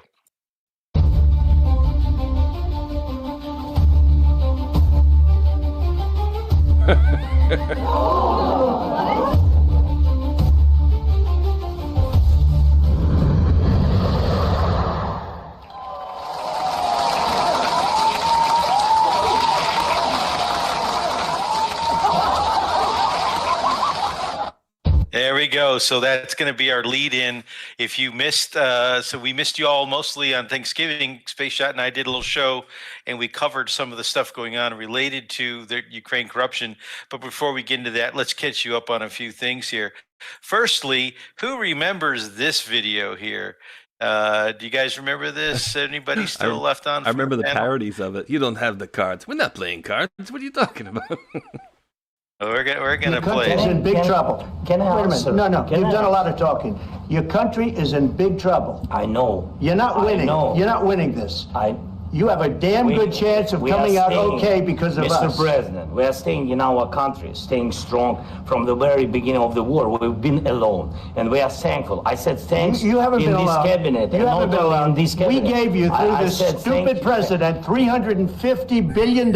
You we voted gave for you your military equipment, and you voted men for are your brave, but they had to use our military. What about West? If you didn't have You our invited military me- equipment, You invited if me you to didn't speak. have our military equipment, this war would have been over in 2 weeks. In 3 okay? days, I heard it from Putin. In 3 days, this is something Maybe new. less. In 2 weeks, of course, yes. It's going to be a very hard thing to do business like this. I tell you. Just say thank you. I said a lot of Accept times that there, thank you accept to that, American people. accept that there are disagreements, and let's go litigate those disagreements rather than trying to fight it out in the American media when you're wrong. We know that you're wrong. But you see, I think it's good for the American people to see what's going on. I understand, sir. I think it's very important. That's why I kept this going so long. So we caught up on it. So everybody remembers this is February, 10 months ago, right? Maybe a little bit less than 10 months ago. So what happened today? Let's catch you up on this one. Let's turn the volume up so everybody can hear it real nice and loud and clear. And hopefully it's set. And let's go. When I was in this office and I talked about no cards, I said, you have no cards. That was the time to settle. I thought that would have been a much better time to settle. But they, in their wisdom, decided not to do that. They have a lot of things against them right now. But you have President Putin had a very good meeting yesterday with Jared Kushner and with Steve Witkoff. What comes out of that meeting, I can't tell you, because it does take two to tango. Ukraine, I think we have something pretty well worked out with them. They're very satisfied, considering. But the sad part is, if I were president, no war would have ever happened. They would have had 100% of their territory. Nothing would have happened. It's a very sad situation. So think of this. Okay, there we go. So basically, that was the comment today, bringing up the cards again and talking about the current situation in Ukraine. We'll get into the topic, corruption collapse, the Moscow meeting, U.S. funding, the front line, Russian frozen assets, crazy callous. EU-U.S. relations, which are, it's interesting what they're saying about us. Macron in China, Maduro in Venezuela, and what the hell's going on there, and Modi and Putin. And if we have time, we'll get to Honduras and what's happening down in Honduras. But let's go on with a couple quick little starts. Keir Starmer is, what is all this crap? Come on. Can we make this go away? That too. I gave you ads. Yeah. Well, no, it's like Grok trying to, I don't know, whatever. Keir Starmer canceling elections, just arbitrarily canceling 4 mayoral elections because they aren't going to be going his direction. They are canceling elections, canceling jury trials, and arresting people for free speech. Yeah, he is the most unpopular. Wait. Let's go back to that second one because they're going to no trial by jury. Who's deciding this shit? What the hell? There's a whole bunch of news on it, and I wasn't going to spend a lot of time on this. I just wanted to bring this up because this is democracy. This is Britain, and this is the most unpopular prime minister in the history of the United Kingdom. And he is on his way out. His own party is looking for replacements.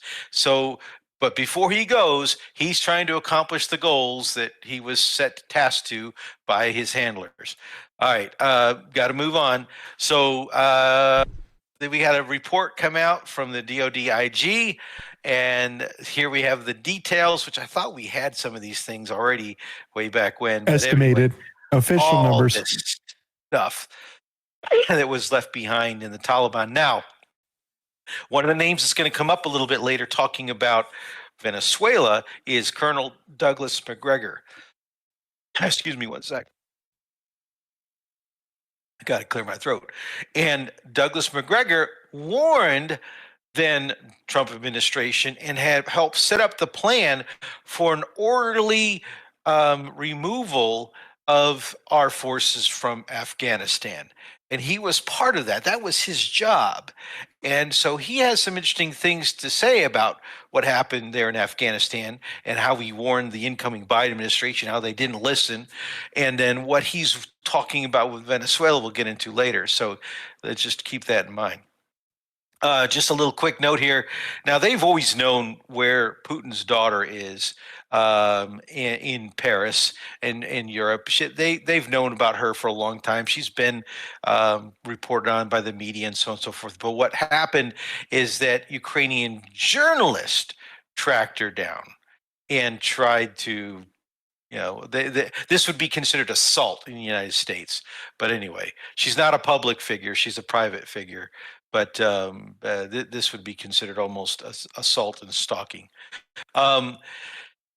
It's just a real quick note here. So the G20 is being reformulated, and Marco Rubio made some nasty comments about South Africa. Donald Trump has made some nasty comments about South Africa and what's going on there, and basically to punish South Africa for going along with BRICS and not going after Netanyahu and everything else that's going on. They're being cut out of the G20. Now, South Africa is the president. It's a nominal position. It's not really a functional position of the G20. They just host the meetings. They set the meetings. They help organize the agenda and pass it out to everybody. And so South Africa is being removed by the United States in the new G20. We get to unilaterally decide that, of course, and instead we're going to replace it with Poland. So that's take that for what you will. And then during this is older news, but I wanted to bring this up here because it comes into play with all the weird stuff going on between Europe. German prosecutors did arrest Ukrainian Sergei Kuznetsov for blowing up the Nord Stream pipeline. He's one of those individuals. They've charged him with conspiracy to cause an explosion, unconstitutional sabotage, and the destruction of important facilities. Now, I bring this up also because the same group of investigators have reported that former general of the Ukrainian Armed Forces, the commander of Ukrainian Armed Forces, Valery Zaluzhny, who is now the ambassador to the United Kingdom for Ukraine and is the MI6 British choice to replace Zelensky, did indeed return to Ukraine and to Kiev just the other day, and it's a very interesting coincidence. We'll get into that in a little detail, but he has been accused as the mastermind planner of the terrorism attack on the Nord Stream pipeline. And so they're arresting these soldiers, and yet he is being championed by Europe as a potential, well, parts of Europe as a potential replacement for Zelensky. So we may chat about that if we have time. All right, so let's get into what is happening. So if you were not paying attention, and this is kind of catching you up over the last 2 weeks since the last time we had the combined show, Zelensky's top aide and key peace negotiator resigns after anti-corruption raid of his home. So the NABU, our NABU, U.S. created, U.S. funded and financed until just recently, NABU, and the NABU that Zelensky shut down when they got too close to his wall at Mindich the first time, and that created a big hullabaloo. And now, because Zelensky's not playing ball, NABU has been turned loose on him and his administration again, on all the corruption scandal and the golden toilets and the bundles of cash and everything that forced various different ministers to flee the country, that has now tagged over 22 members of the Rdoc, of the Parliament of Ukraine, as being involved, that is also implicating, I will tell you from inside information, for the General Kellogg, the guy that used to be in charge of the relationship with Ukraine, that was replaced, and that is probably guilty of leaking classified intelligence to the public. And is a very good buddy, hug a buddy with Mr. Andrei Yermak here. It touches congressmen and senators in our own country and is egg on our face, this corruption scandal, because it represents the millions and billions of dollars that Trump just talked about of our taxpayer money that could have gone to a lot of other things, a lot of things. To help our economy, to do a bunch of stuff. And instead, it went into his pockets. It went into Zelensky's pockets. It went into a bunch of people's pockets in Ukraine. And it certainly didn't go to repay dead soldiers or their families money that are owed by the Ukrainian government, of which they are now have a $45 billion budget shortfall for next year. Go ahead. And thank you for that information that I did report on Monday night due to your giving me the heads up.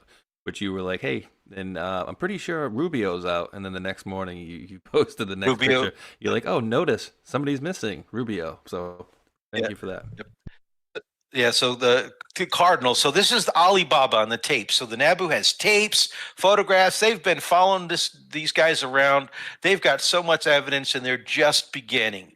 Okay, so the Cardinal, the godfather, if you will, and one of the best friends of Zelensky, going way back to when I think they were in high school, maybe before high school. They were from the same town, and Yermak's resigned. He hasn't been charged yet, but the charges are coming. And so, yeah, his strong man and his protector is resigned, but he may be clawing his way back to power. So Zelensky was forced to fire Yermak. The United States is happy with this, that Yermak was an obstacle, and he was very close with Kellogg. And he was the guy lying to the U.S. and the whole 9 yards. Okay. But, and then the Wall Street Journal, according to Tucker Carlson, Wall Street Journal knew that Yermak's corruption, but delayed publishing the story for several months due to political reasons. Okay, and this is the deep state of our country merged with the media, merged with the Ukrainian lobbyists that are really running things for NATO and the Atlantic Council. If you've been paying attention to this show since we've been talking about Ukraine since 2019, maybe even before that, you are aware. If you're new to the show, go back and watch all those episodes and click the like and subscribe button. All right. So Dmytro Artem really summarizes things. Someone who want to read this really, really fast? Anybody? Not me. Not me. All right. Sorry, I had to get a drink. Zelensky and Yermak are criminals and terrorists. Quote, Yermak is a strong manager, one of the very strong managers in my team. I respect him for the results. He does what I tell him to do, and he carries out these tasks, and it's always been this way. Zelensky, interview Bloomberg 2024. Now, really what it is Yermak tells Zelensky what to do. Yermak is really the president. Zelensky is the figurehead. In this key, it's not a slip of the tongue. It's political admission of the chain of command, the admission that Yermak acts according to Zelensky's will. Now, he's trying to spin it that Yermak does what Zelensky tells him to do, and that this whole corruption thing ties Zelensky to this and so on and so forth. For Ukraine, this is a crucial moment of truth because today, when the country has been brought to the brink of destruction, it becomes absolutely clear Zelensky is the main obstacle to peace, to the restoration of the state, and to giving Ukrainians back their lives and their future. Any anti-corruption effort, any investigation, any step towards peace inevitably runs to one man, Zelensky. And that is the case. So we're going to come back to him when we get into what is going on in the Trump meetings. Now, Mark Rutte, when all this corruption scandal broke, and I think we did report on this, he got out there and he was like, Zelensky is working hard to eradicate corruption and so on and so forth. And he again said this again just the other day at the NATO foreign ministers meeting or whatever it was. And, he's out there towing the line for Zelensky because Europe can't afford to lose the grift line. If they lose the grift line, they can't seize the Russian assets. We'll get into the Russian assets. And if they can't seize the Russian assets, then they can't get themselves out of the fiscal trouble that they're in. We'll talk about that in just a second. He had a, whoops, where'd it go? Go away. Uh-oh. No. What's going on there? Technical difficulties. I have to refresh It's all the black. original. Oh, there it is. Oh man, I lost the puppy. That's all right. I lost the original post. The puppy might be better. Freeze. Oh, this is great. Puppy is better. That's all right. Ukrainian dogs.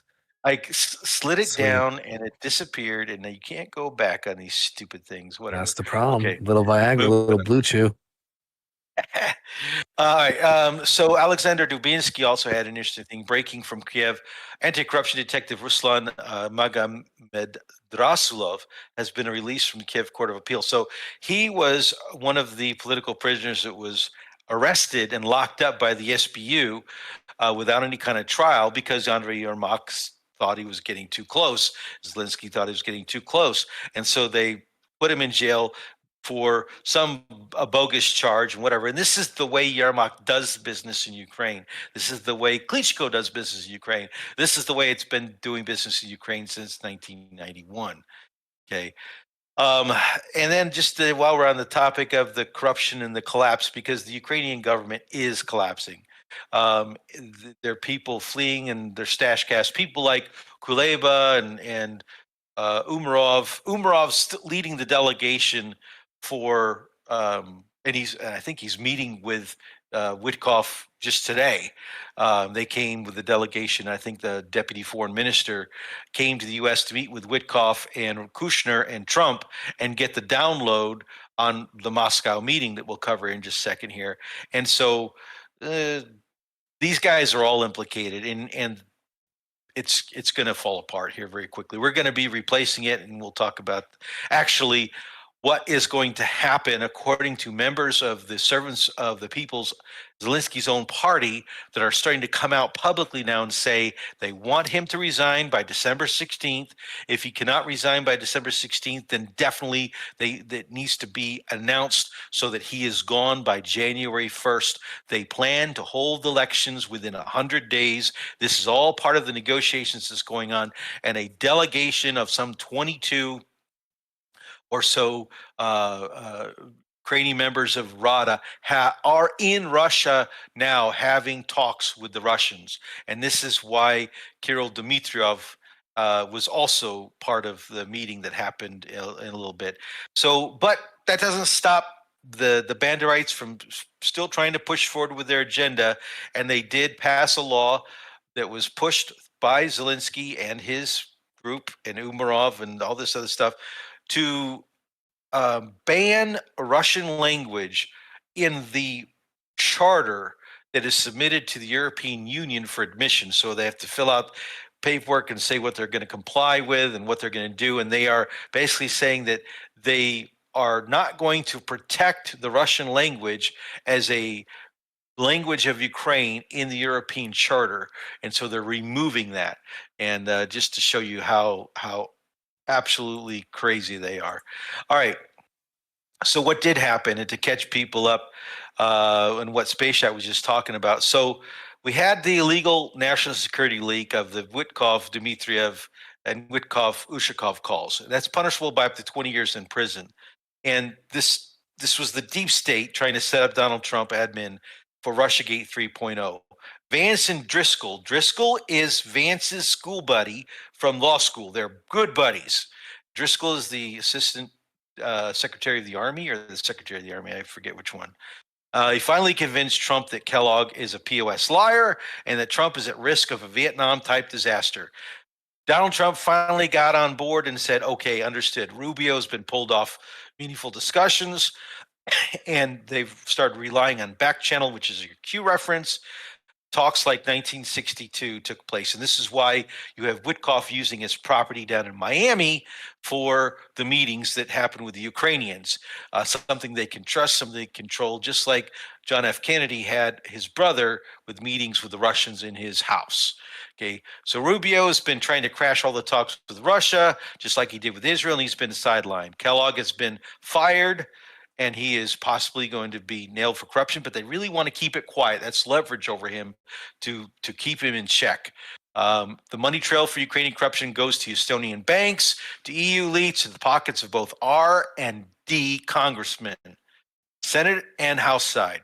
Kellogg is implicated in the corruption as well. Z has been trying to shut down NABU leading the investigation. Budanov's meeting with Driscoll and the Russians in Abu Dhabi was leaked, not by Budanov, but maybe by Budanov. And he is making a play for himself to be the president of Ukraine. He wants to be that guy. And so he has been at odds with Zelensky. He's not friends with Zelensky, and Zelensky doesn't trust him, and he doesn't trust Zelensky, but they're like checks and balances each other because Budanov's the CIA's guy. All right. He sees his chance at this opportunity to be president slipping away as the Russians are taking more and more territory, and it's just a matter of time before everything collapses. And so he is moving forward with trying to precipitate Zelensky's ouster and position things where he might be a guy, or at least part of the future of whatever government's going to be there in Ukraine, or at least keep himself out of jail. All right. So next thing is that just recently Trump called and cut all funding for Ukraine due to corruption.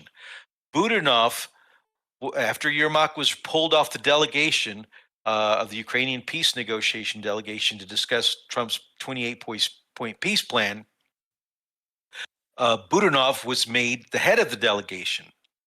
Well, he traveled to the United States with Umarov and the rest of the delegation, along with his number two. And now Budanov runs the military intelligence of Ukraine. He is the CIA's guy.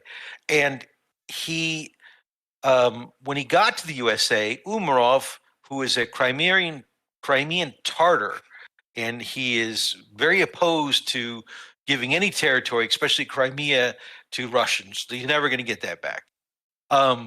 He forced Budanov to be out. And he basically took over the delegation again and got Zelensky to okay it.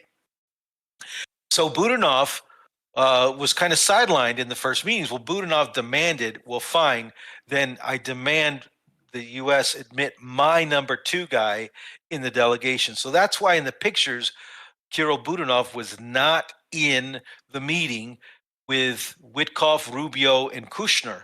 It was Umarov and I forget the other two guys. Anyway, so Budanov went off to meet somewhere else with other people, the CIA. All right. So Witkoff then traveled on to Moscow. So let's get on. Wasn't with he the in rest that of the picture story. though with Putin? Nope. Dmitriev? Oh, wait, with Putin. No, he was not.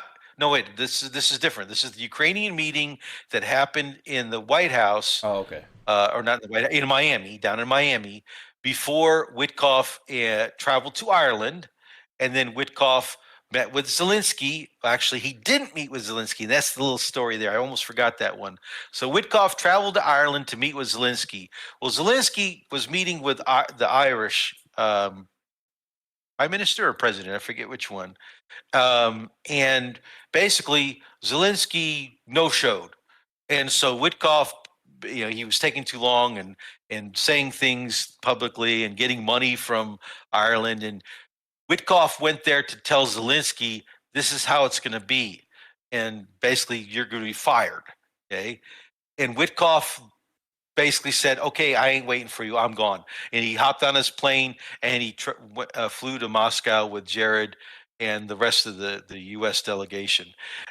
Meanwhile, Zelensky, when he landed in Ireland or when he took off, we get two different stories here. Supposedly there were 4 drones that were trying to destroy his plane. And just because the timing was off when he left or when he arrived, whichever story you believe, the drones would have destroyed his plane. Yeah, whatever. Okay. That was in Dublin, Ireland. Okay. So what is going on? What is happening right now? Well, this kind of sums it up. Okay. And this is the Telegraph, I think 2 years ago or 1 year ago. And this is the narrative that we heard and we told you was not true over the last 3-4 years now almost. And Telegraph, Putin's catastrophic war has exposed Russia as a third-rate power. Remember the stories about washing machines and they have to steal chips out of the washing machines and they're using shovels and these old rifles, blah, blah, blah. Okay, well, now this is the Telegraph today. Europe has no realistic alternative plan, nor can it afford to support Ukraine's continued war. Putin is now in the driver's seat. This is the attitude and the realization in the Western media and Western nations that this thing is over. But are they going to stop? Nah. So Moscow, Witkoff and Kushner arrive in Moscow. No Rubio. And they meet Kirill Dmitriev, and they first have an initial meeting with Kirill to kind of discuss how things are going to go. They agree that this is a no time limit meeting with Putin. They're going to cover a lot of ground potentially, and it can end as early as possible or go as long as possible. And before they met with Putin, of course, Dmitriev takes them out into Moscow city center, and they go by the Bolshoi Ballet. They go out to eat somewhere. And I wanted to take this point to bring this picture up because this is fascinating. He's got the double eagle for Russia, and this is a very old symbol. And the jacket says Rossiya, and underneath it says in writing a very famous quote, which basically I think means Russia will never be afraid of anything, or will never back down, or fears nothing. Russia fears nothing, I think is what it says. There's no secret why he's wearing this jacket, because I'm sure people would ask him, oh, what does that say? Okay, and so Witkoff and Kushner got to see firsthand that sanctions are not working, because they got to see how Moscow is doing just fine and is not lacking for anything. As a matter of fact, they commented that it was clean and beautiful. And so they did. They had their meeting, and we can listen into some of the very first parts with the clean audio. So pleased to see you.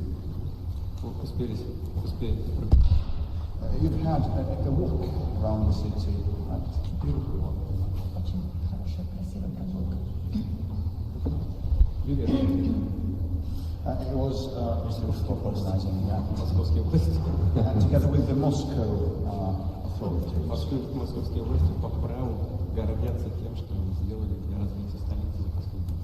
The Moscow authorities take pride, rightly, for what they have done for the development of Moscow in recent years. Yeah, the mayor of Moscow has actually done an amazing job. So let's just take a moment to look at this thing. At the table, people are smiling. They are congenial versus the Miami pictures that we covered previously and the meetings with the Ukrainians where Rubio was talking and saying how, and lying, how talks were constructive. They were not constructive in Miami. The Ukrainians were not happy, and the United States read them the riot act, and basically the Ukrainians still opposed, and they took the 4 documents to this meeting, plus the original Trump 27-point peace plan, not the ones modified by Umarov and the Ukrainians that were released to the media, because that's what that was. That 28-point peace plan was a modification by Umarov and the Ukrainians and released to the public. And that's what pissed Witkoff off to make him tweet and say how Kay leaked it. Okay.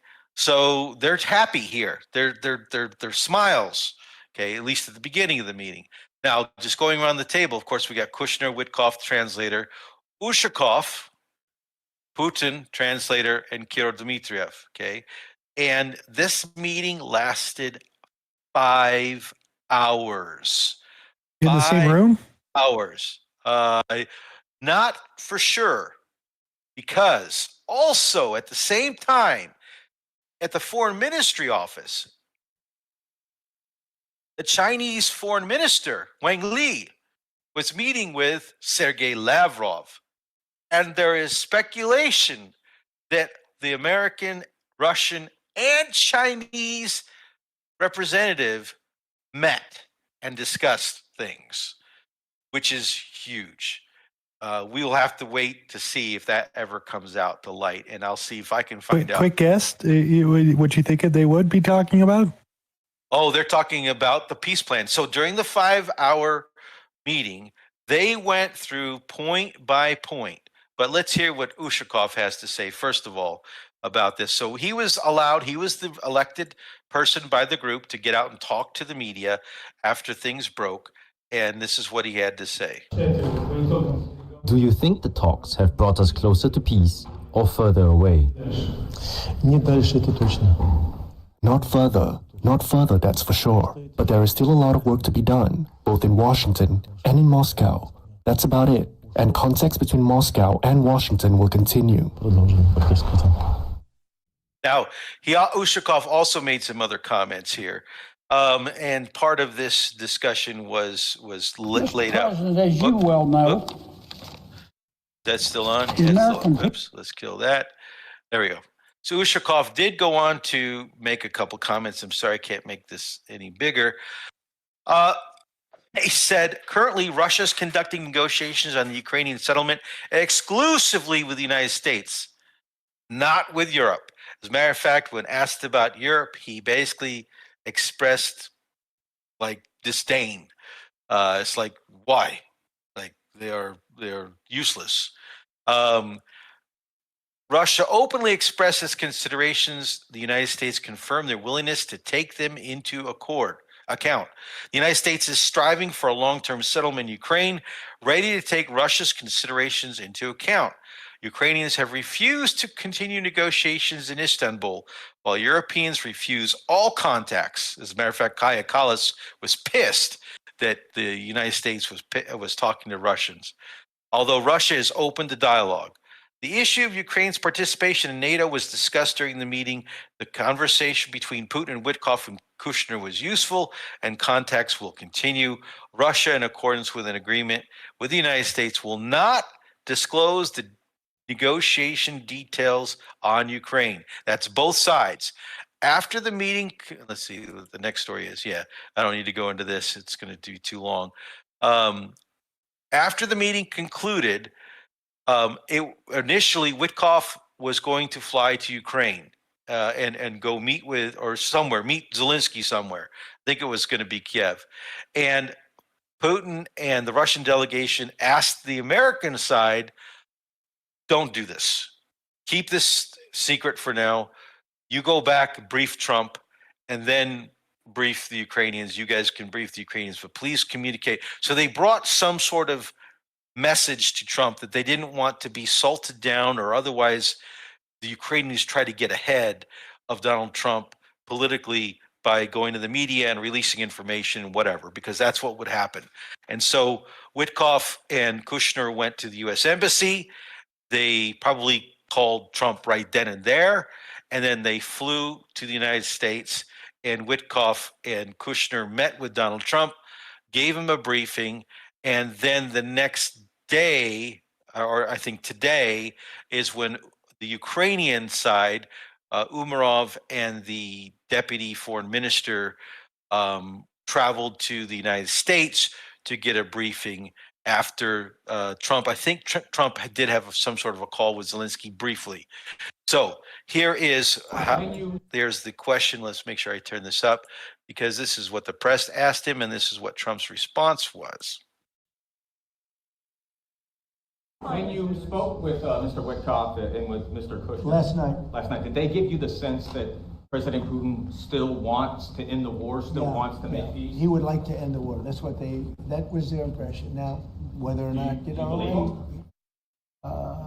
that was their impression. Their impression was that he would like to see the war ended.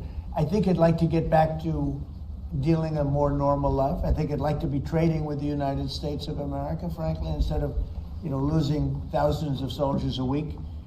But their impression was very strongly that he'd like to make a deal. We'll see what happens.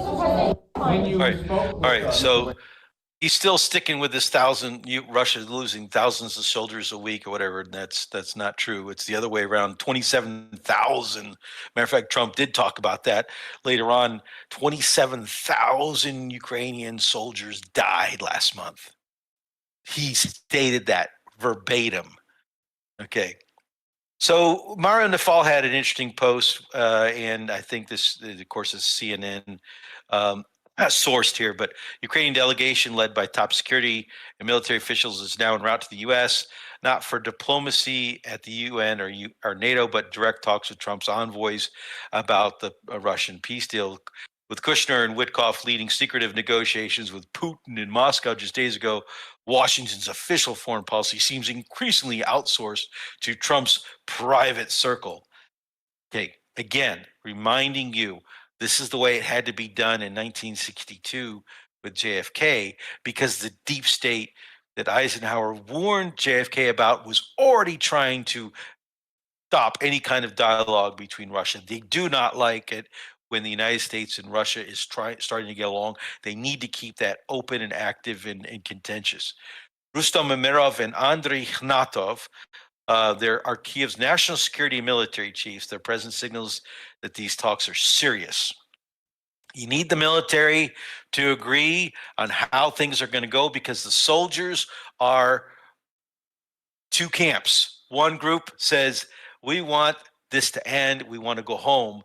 And then there's the Banderites who are like, we're not going to stop fighting just because somebody makes peace in Kiev. We don't care. Zelensky will replace him. Okay. So they've got to convince the military that it's in their best interest and that there's something for them, or other way that, you're just going to be throwing your lives away, whatever they're going to do. They got to get the military involved in any kind of plan. And Umarov, he is a very nationalistic, again, Crimean Tatar, and this guy is tied into the corruption. He's already tied into the corruption scandal, so he will be gone, but he is there for the interest of those corrupt elite that are running Ukraine, and making sure that they have a way out. That's probably the easiest way to say it. And so they met in Miami again, not in DC, in Miami. That's not by coincidence. Now, here's something that Rubio said. This is awesome. Actually, he's even got a better quote later on. Gotta try to move along. We're engaged because we're the only ones that can. European countries, there's no one else in the world that can do this. The Chinese can't do it. The only leader in the world that can talk to both sides and make a deal as possible is President Trump. And he's been very patient. He's dedicated a lot of time to it. A lot of the top people in his administration have been involved in this. We are trying to see if we can bridge the divide between both sides. To do that, we have to talk to both sides.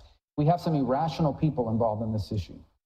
Okay, I'm going to bring this back up. We have some rational people involved in this issue. He's talking about the Europeans, and one particular European in particular.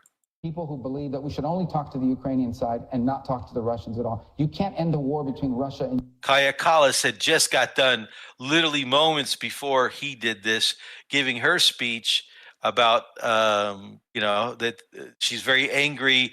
She wanted to meet with Rubio to try to stop Witkoff and Kushner from going. She felt she could convince him and Donald Trump that they should not be talking to the Russians, okay? While at the same time saying that they're all about peace, but the only way to peace is by destroying Russia because she's a freaking Nazi. All right, so he made some disparaging remarks calling them crazy, irrational Europeans, okay? And then, so we had Witkoff and Kushner brief Trump after the meeting with Putin, okay, blah, blah, blah. Let's move on so we can get into why Rubio's comment was important. So Trump the other day made a statement, and I didn't find the video before the show. I think I may have tweeted or posted out there. I think the Durand has it, or Alex Cristoforo has it. So if you go check him, he'll probably have that video a couple days ago where Trump makes the comment about stopping the funding because of the corruption.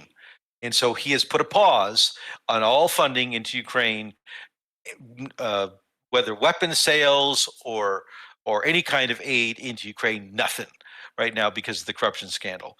But he's still saying, we're selling weapons, but we're selling them to NATO countries. What NATO countries decide to do with them, that's up to them, sort of. All right, so the Europeans, especially NATO Europeans, and you're freaking out. They are absolutely freaking out.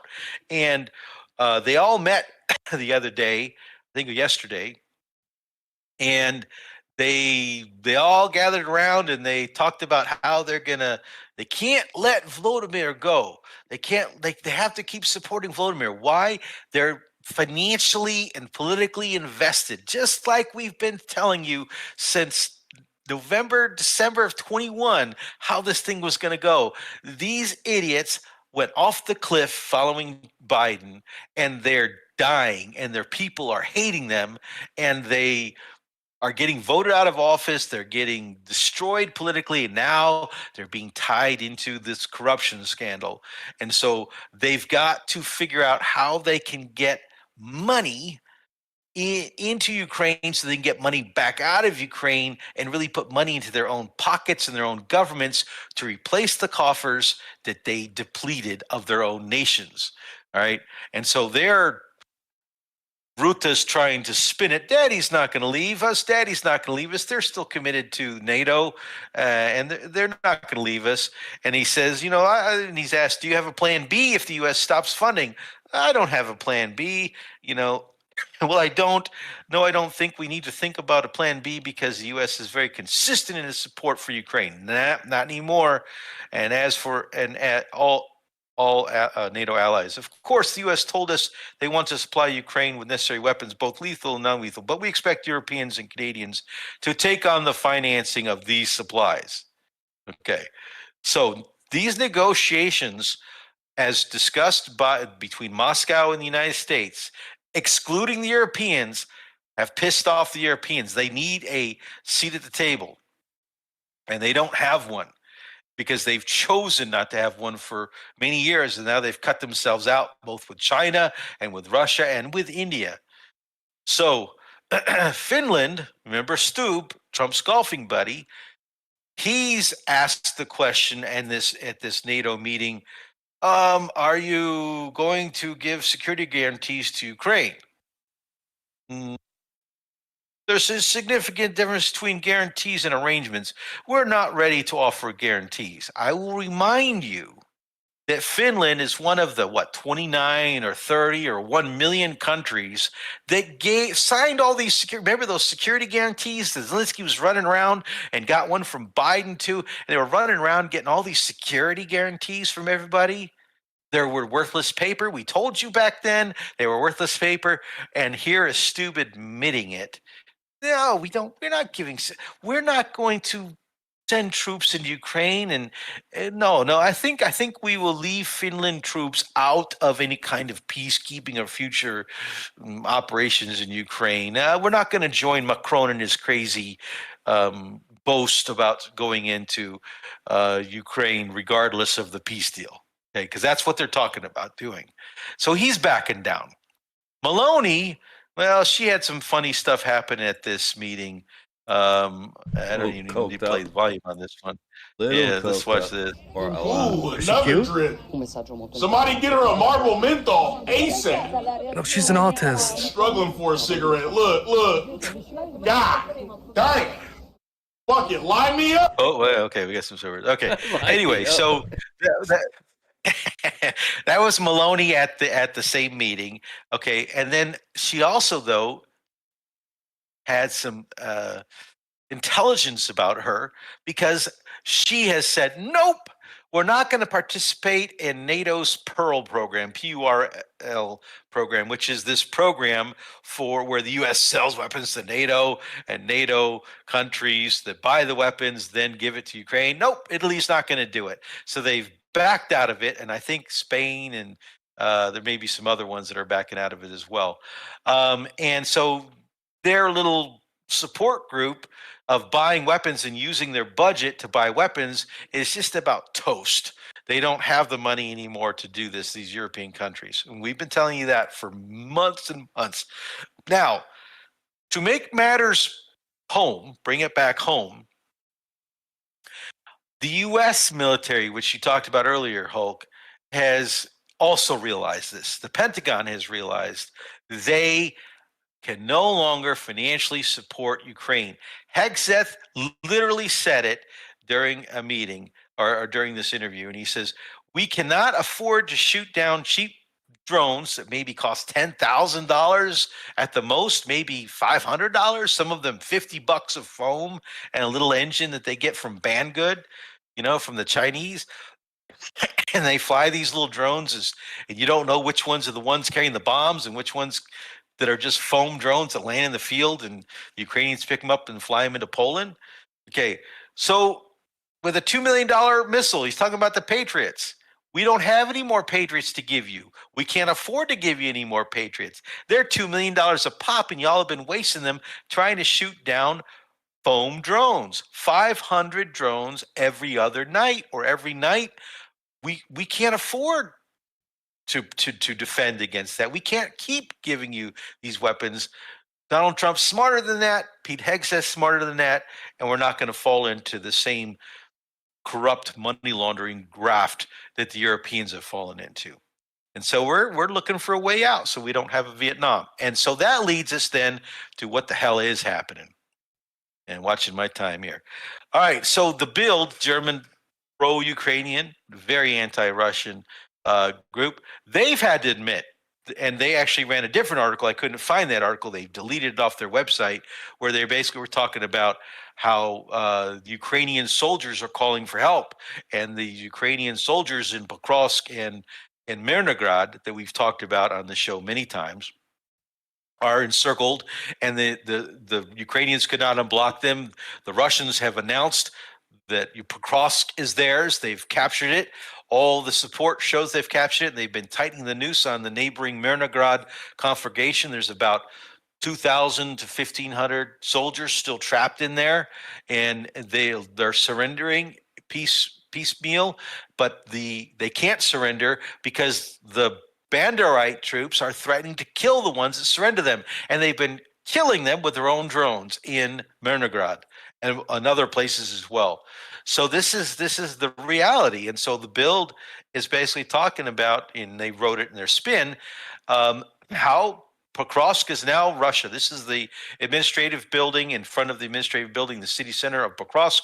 The Russians holding the flag. Now, interestingly, the Ukrainians, liars that they are and propagandists that they are, they released an AI video of this same video. They took the video and they modified it with AI, showing Ukrainian soldiers holding the Ukrainian flag there, but they screwed up because the AI interpreted one of the buildings back here, you can't see it from this angle, as a car, as a moving car, and the AI tried to put traffic in a destroyed city as if you were like rush hour during a normal city operations. There hasn't been traffic in this city in months. And so the pro-Ukrainian people out there, This was a government released video. The pro-Ukrainian people out there got incensed that the Ukrainian government has been doing this, and they've been doing it more today with other types of releases. So they're desperate, they're lying, they're collapsing, they're falling apart. But in the Rada, they've also admitted that it's a problem. Pokrovsk has been surrendered. Mirnograd is surrounded. Syrskyi must be dismissed, the Rada declared. And that's good enough for that. So let's move on. And here's Olga Bazova, who's repeating Ukrainian propaganda. Mirnograd is not surrounded. Brothers' morale is high. No, this is the situation. Whoops, we'll pull up. So here's Yulian Rdoc. He is pro-Ukrainian defense analyst. The build was approached by factually besieged Ukrainian soldiers in Mirnograd who are calling on general staff in Kiev to either withdraw them or open a supply route immediately. Logistics on the ground are cut by Russian forces. Ammunition and even food is running low. We reported on you guys living off of cookies, like one cookie for every 3 days, because that's how bad the supply situation is. Nobody can get into them. And another one, distress call from Mirnograd. Recently, our pilots tried to carry out a rotation, but they got caught in close combat with the Russians and had to retreat back. It's even problematic to bring food in there. It is desperate, and they've been called on by the Russians. They've dropped leaflets and everything to ask these guys to surrender so that they can save their lives, but they can't, because if they do, they'll be killed. This little video here, this guy, some Ukrainian YouTuber, whatever, thought it would be clever and he would be all propagandist, talking about how they're making a bunch of drones and so forth. Well, this was easy to geolocate this particular building and office. Kaboom. And they bombed, they blew the shit out of it. Okay, stupid. Play stupid games, win stupid prizes. Here is Euromaidan Press, a Ukrainian media source. Russia somehow has more armored vehicles now than when it invaded Ukraine. And we've been telling you that as well. And as the Europeans and the Western media have been saying, no, they're weak, they're destroyed, blah, blah, blah. So I thought that was funny. And then, the tankers. So if you have been paying attention to the news, Zelensky met with Macron. And while they were meeting with Macron, this is the day after or 2 days after the Ukrainians released the media footage of Ukrainian marine drones blowing up a tanker somewhere in the southern Black Sea, close to the Bosporus, closer to Turkey. This is a foreign flag vessel. They claimed it was a Russian Shadow Fleet. Doesn't matter. It's a foreign flag vessel. It was. I don't even think it was carrying oil. I think it was carrying some fruits or something like that. Anyway, they blew it out of the water, sunk it.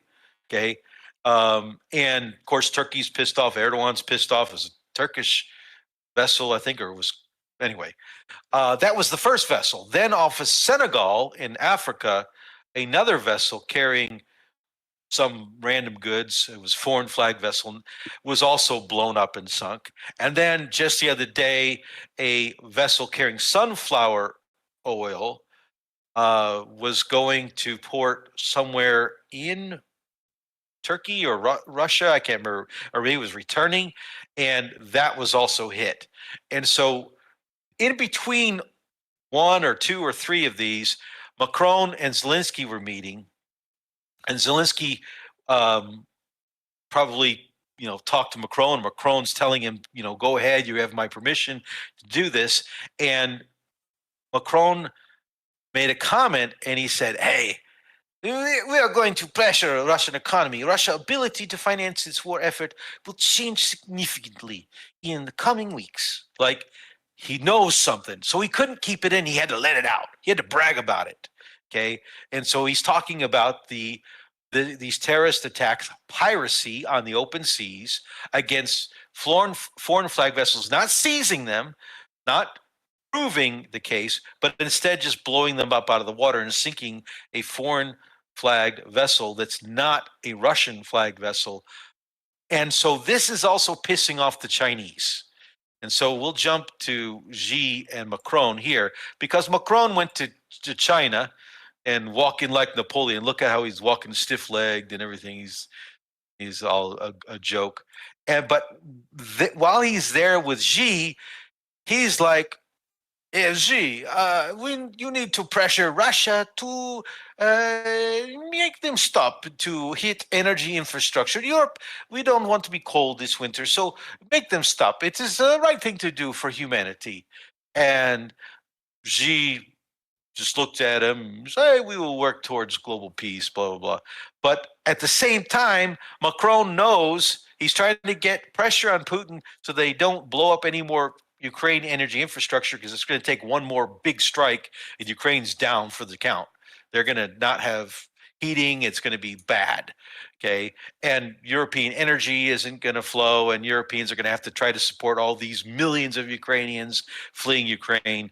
And so Macron doesn't want that, but yet he wants to blow up Russian energy infrastructure and ships carrying Russian energy, on the down low, little clandestine operations. So that's his little game, his little plan to try to put pressure on Russia. Okay, but Xi's too smart for him, and so is Putin, and blah, blah, blah. All right. I think we got that down. So let's go on. So the Europeans are desperate to keep the war going and to make sure that they can get out of it money before the war ends, because Trump wants the Russian frozen assets. He wants to split the Russian frozen assets and get the profits from them for the rebuilding of Ukraine. And the Europeans are like, no. We need that money. Why? Because they've been using it. They've been stealing from it. They've been dipping into the banks in sovereign countries and giving it to Ukraine all this time. And so all this money we hear them giving, that's not coming out of their budgets. That's the Russian frozen assets, some of it, not the stuff that's in Euroclear. But the Euroclear has said, we're going to get sued, and you better be able to guarantee the billions of dollars, because it's going to come back on your country, Belgium, where Euroclear is headquartered. And so this has created a big, huge issue with Russians. So they've got this proposal that the European Commission, von der Leyen, has pushed through the European Parliament.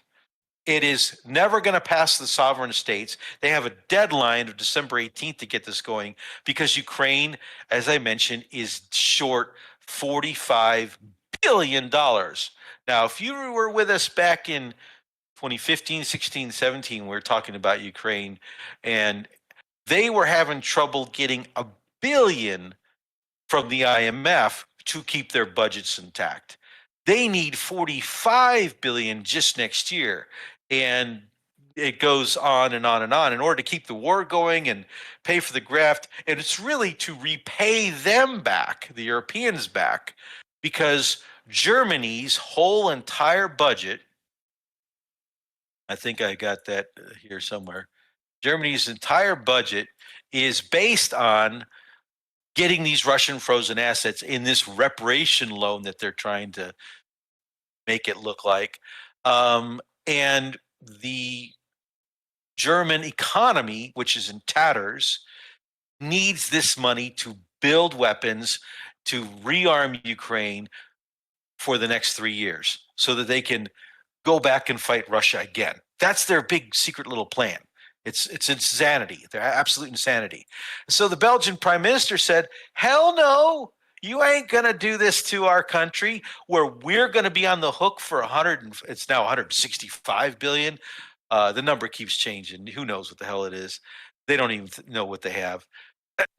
You are going to share, each of your states are going to share jointly and severably liability with us. Otherwise, we ain't agreeing to jack. And so what that did is, France? What do you mean if nobody else pays, France could be on the hook for the whole thing? Germany, wait, we cannot do this. Nobody in Europe wants to agree to that. And so they're not going to back this reparation loan with their individual country's sovereign debt. They're going to instead put all the onus on Belgium and all the risk on Belgium. And Belgium said, F you. And von der Leyen and her crew are putting tremendous pressure on Belgium right now. And the media is going after them, how Belgium became Russia's most valuable asset. And so literally, this is the insanity that Europe is going through right now. And so when you find yourself, God, get the hell out of here. Click to dismiss. There we go. No, we don't want to do that. When you find yourself scapegoating Belgium for helping Putin by not seizing sovereign assets, which you plan to give to a regime in an ongoing multi-billion-dollar corruption scandal, even the most ardent Eurocrat must occasionally wonder where in the last 4 years it all went really, really wrong. Sums it up perfectly. Now, in Germany, where this is going on, 75% of the Germans are not happy, do not support this plan. Actually, it's higher, the ones that do not support this military plan that Merz has. And so his dissatisfaction rating has jumped up 26 points and his approval rating has dropped like 50 points. So he is, like Macron, like Starmer, he is being shit-canned politically.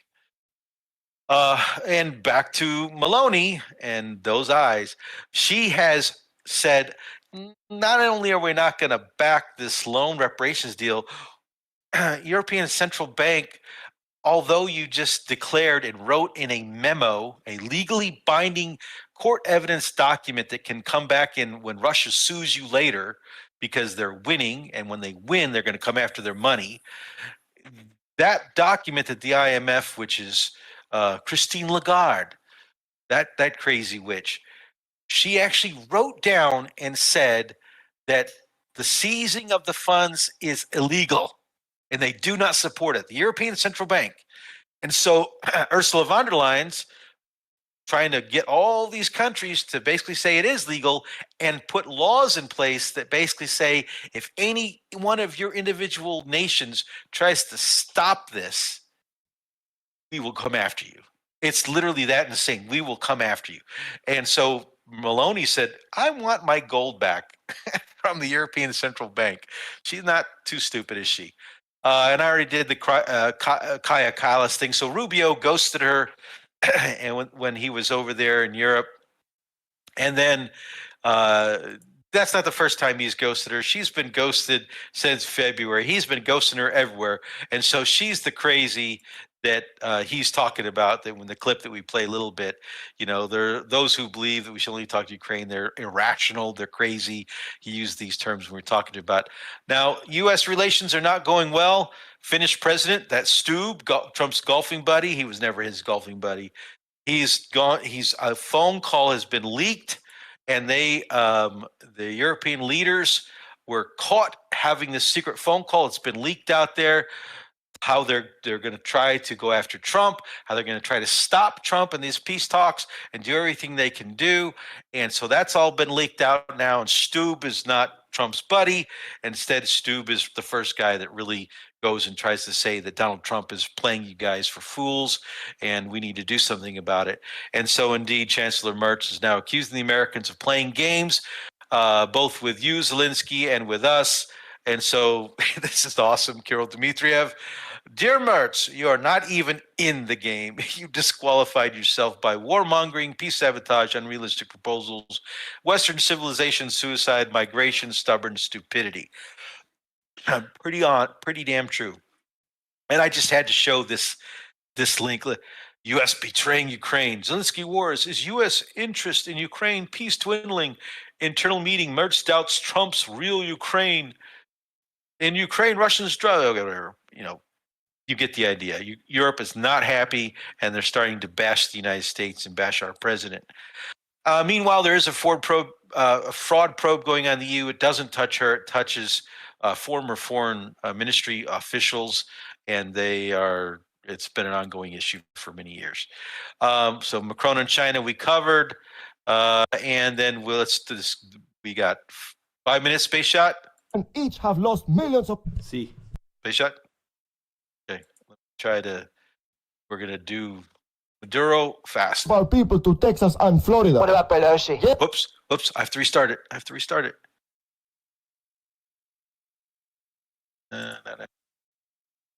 No. No. I hate that you can't. I know that's crappy software. Fleeing or sitting in jail. Oh, los gringos are not messing around. I think it's time for Plan B.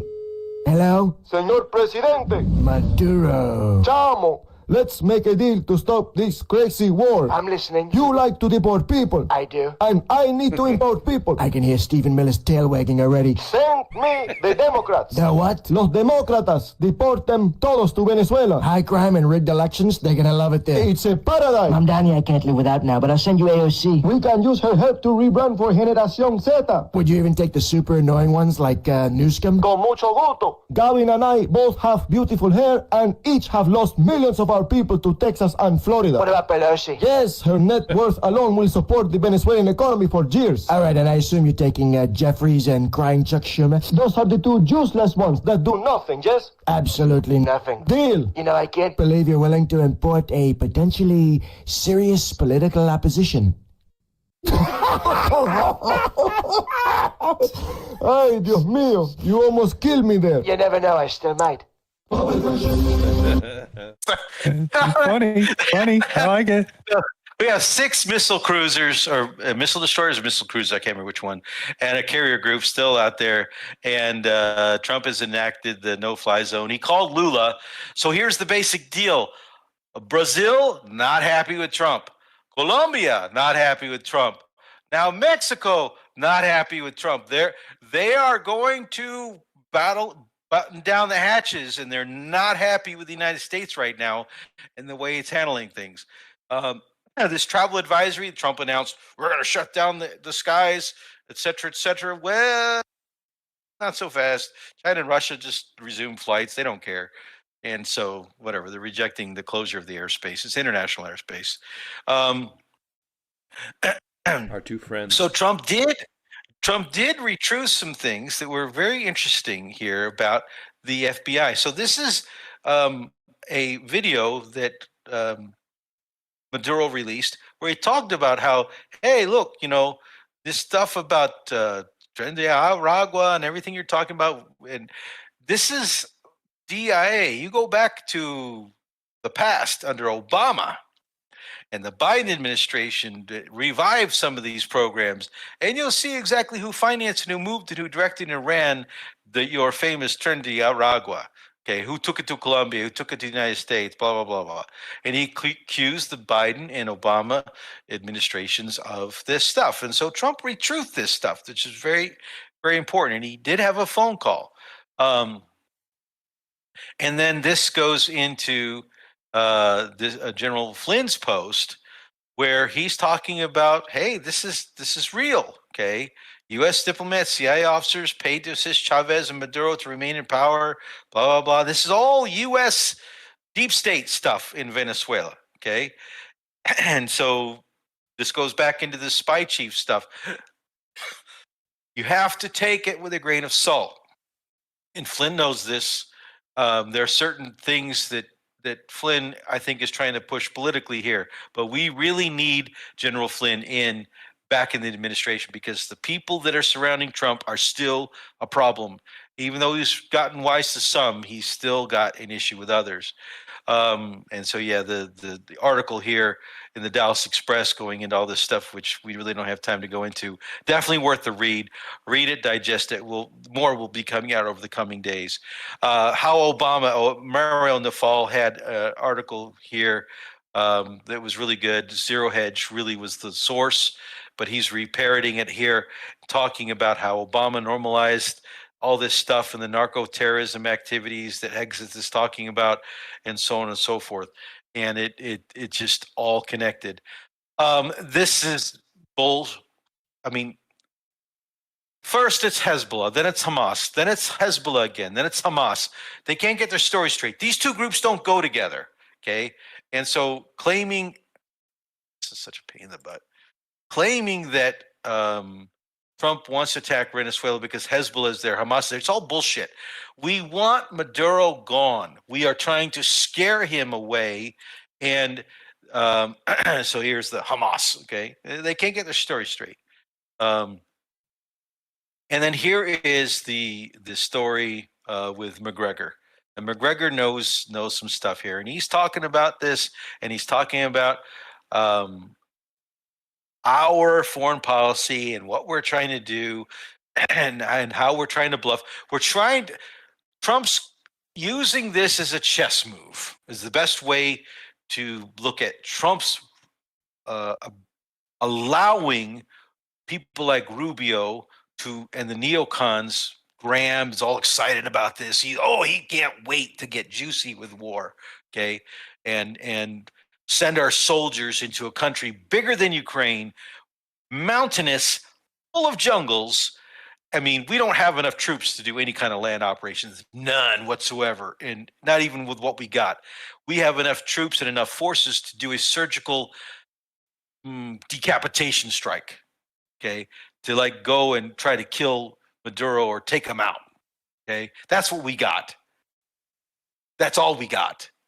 Because otherwise we'll have to have an army of 1 million plus to try to do in Venezuela what Russia is bogged down doing in Ukraine. So that's the reality of the situation. Now, just in the last day or so, we had another boat strike, and you guys probably know more about this than I do because I really wasn't paying attention to it. Evidently, there was a strike. It didn't kill everybody, and there were survivors, and then a second strike. And then there's all kinds of fake news media out there going on saying how Hegseth ordered the hit, ordered the murder of these guys even after their boat was destroyed. And I don't know the reality here, but Congress is digging into this now, and I'm sure they're going to do whatever they can, the Democrat side, to destroy Hegseth. He has no friends in the ex-military, the general staff. You know, they hate his guts. Some of them do, especially the ones appointed by Obama and Biden and all that jazz. So we'll have to see where this goes and keep attention to this. Maybe you guys can report on it more on Saturday. And then finally, Modi did something so unusual in India when he met Putin and he hugged him, went all the way to the stairs, something that has never been done, and the Indians were all shocked about it and this deviation. He tweets out when they got in the car, and this is all being talked about. It's like crazy, very conscious, thought out gesture. This is a message to Donald Trump. This is a message to the Western world. Screw you guys. I have better alternatives. And that's exactly what that is. And the trade alliance is there. They just bought a $2 billion nuclear submarine deal with Russia. They bought jets. They're going to be manufacturing jet engines and jets for Russian fighter jets in India. But Putin did make some fascinating comments, and this is where we're going to end it here. Today he said, India is a great power. The way the English and the British view India and the way the European colonists view India, you can't do this today. They are a great power. 77 years has passed and things have changed. He talked about the U.S. and a little bit of hypocrisy, how it's buying nuclear fuel from Russia to power its nuclear generators, and it has the right to buy fuel. Why shouldn't India have the same privilege to buy its fuel? And then here is where I wanted to end it. Key points from Putin's statements today: Russia will liberate Donbass and Novorossiya, and either militarily or through diplomacy or otherwise. Russia did disagree with some of the points of the U.S. peace proposal for Ukraine, but this is complex work and will take time. The U.S. proposed breaking the 27 points of its peace plan into 4 packages and discussing them in that format. Russia has no intention of returning to the G8. G7 share of the global economy is shrinking like shagreen leather year after year is the actual quote. Meeting with Witkoff and Kushner was very useful. It lasted a long time as we had to go over every point of the peace proposal, which contradicted what Ushakov said. The proposals Witkoff and Kushner brought are based on previous discussions with Trump, and the other documents that came along with them are based on the modifications the Europeans and Ukrainian tried to do, which were not accepted. Trump is seeking consensus on Ukrainian settlement. It's not an easy task, and it will take time. We're talking months, people. Russia proposed that Ukraine withdraw its troops from Donbass and not initiate military action, but Kiev prepares to fight. And Europeans should get involved in the peace process, not try to interfere or sabotage it. And that is where we're ended. And thank you so much. Have a nice day. Thank you, Rdoc. I appreciate your international take on a lot of things. It kind of explains a lot of things and kind of lays out a lot of unopened answers that we still waiting for to see what happens. So, go ahead. No, I wanted to get your response. No. There's more to come. The Russians and the Trump administration are keeping this negotiation process and what's really being discussed very secretive. Once they've had this talk with Ukraine, tomorrow, Saturday, let's see what Ukraine does with this. But I expect that, so Zaluzhny, I said this at the beginning, he went to Kiev the same day that Witkoff and the delegations finished in meeting in Miami, and the Ukrainians got their deal, and Witkoff and Kushner went to Moscow. Zaluzhny goes to Kiev while Zelensky's out meeting in Ireland with Witkoff, okay? And that shocked everybody. What's he doing back in Kiev? What's going on? Well, he is going to be positioning himself to make a run for the presidency. The British want him because he's their guy, the MI6 guy, as the leader of Ukraine. They think that while supposedly he's involved in the terrorism of the Nord Stream pipeline, supposedly he possibly also is involved in corruption, but they think it's enough to get at least the first iteration of leaders, because Ukraine will probably go through multiple leaders. They'll go through, some people want to back Klitschko, some people want to back Zaluzhny, some people want to back Tymoshenko. This is going to be a wild ride for the next several months. And during that time, Russia is advancing on the front lines, and they have no signs of slowing down. And we'll cover that more next week.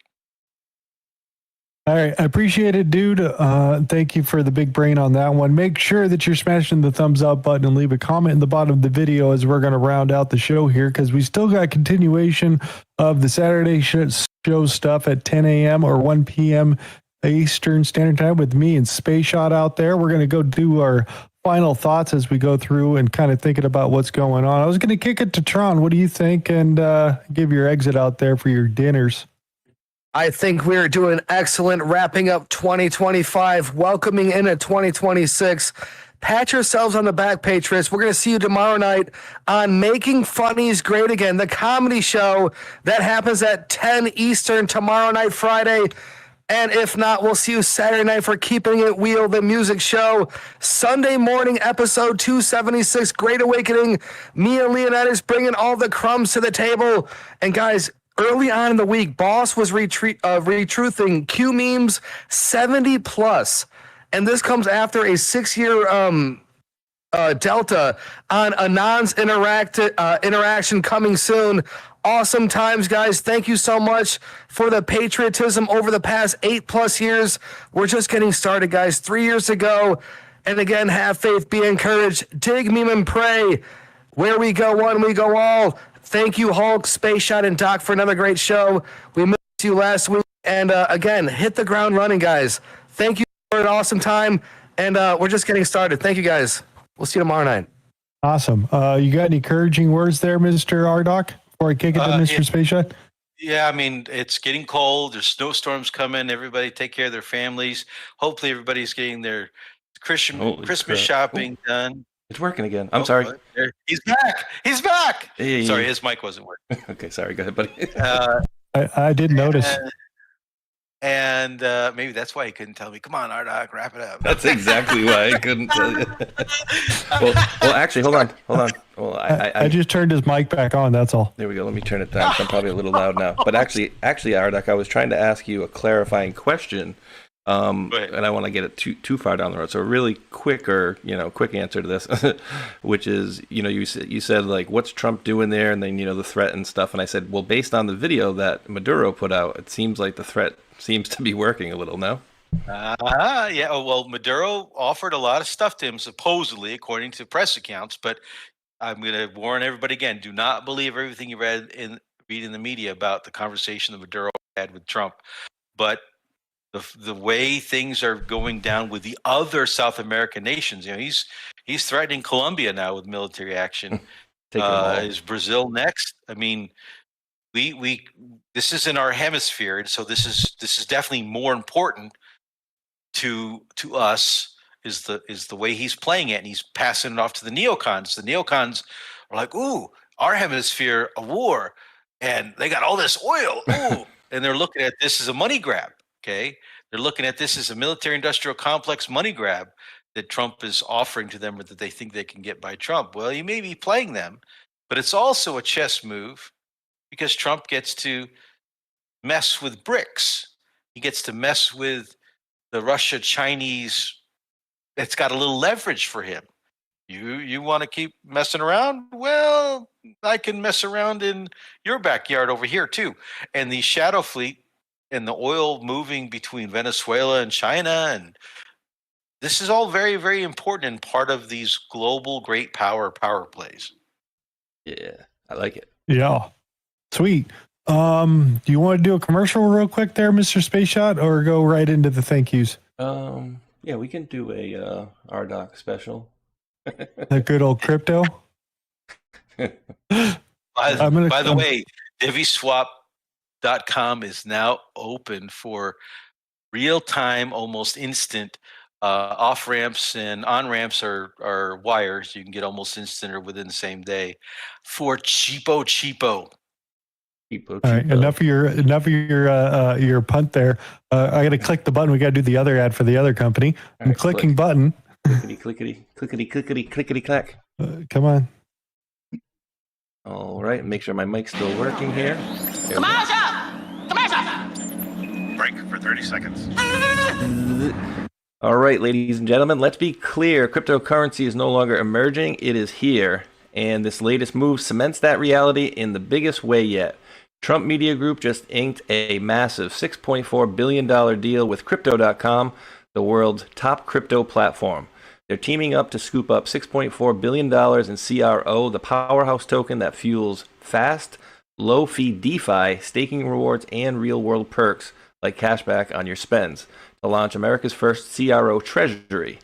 When it's done, this new company will be the biggest CRO holder out there. Want in on the action? Head over to Crypto.com today and grab some CRO. Let's make crypto great again. Boom. Break for 30 seconds. You like that a lot. It was like his whole attitude in that whole movie was just whatever, on to the next thing. Thank you, Chad, for hanging out with us tonight here. Space Shot, do you want to do your thank yous real quick, and then I'll hit my build and other stuff there? Yes, thank you over on the Lives for Liz G, St. Cosmic Dildo, and Pro Deck for the top 3 contributors over there. I'm dropping 50 into the bucket, and I'll make sure I would have dropped 100 because I forgot to open it up last week. But 50's in. Remind me next week there.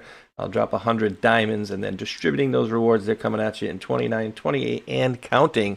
And yeah, thank everybody for tuning in. Can't forget to thank the mods. You guys absolutely rock, helping myself, these guys, and a lot of other folks out there as well. And don't forget, 24/7 news you guys need. Go check them out over at Liberty Based News, formerly the Patriot News Crew with Country and the folks over there. Check them out. And I think I'm good for now at the moment, Hulkinator. Yeah, I want to go back and say thank you to Mr. Schwickley for the gifted 5 subscriptions, and Northern Pike for dropping a whole bunch of Sam I Am memes and talking pieces in there. We greatly appreciate you over there. I'm going to drop the scratchings here in a second. Willie Break It gifted the cookie. It's a cookie fight over here the whole day. Willie Break It, another cookie. Thank you for calling the inconvenience hotline. Please hold. Swickley dropped 1776 on the gold pills. Sanjo with a cookie, another cookie. Metatau gifted the can. Sanjo with a cookie. Minnesota girl with the cookie. Carrie Lake cookie. Curious Cat with a cookie. Sanjo cookie. Gameberry with the can. One Thunder gifted the can. And Sanjo with the cookie. Carrie Lake gifted the cookie, says, love you guys. No Cuomo going back. Carrie Lake gifted the cookie. Sean Joe, another cookie. Carrie Lake gifted the cookie. Got a whole bunch of cookies. It's Christmas time. They're always good. I'm going to release the scratch-ins over there, so that should get those things out the door out there. So come back, enjoy the show for Saturday, 1 p.m. Eastern. We got music, we got news, we got funnies. Hopefully you guys all bring your coffee or lunch. I'm not sure where you're going to end up. Anything else you need to address over there, Mr. Space Shot? No thing, sir. All right, like Space Shot always says. Only to say that we do appreciate each and every one of you wonderful world patriots out there for tuning in. And until that next one, thumbs up, like, and subscribe. Peace. Much love. Be good humans.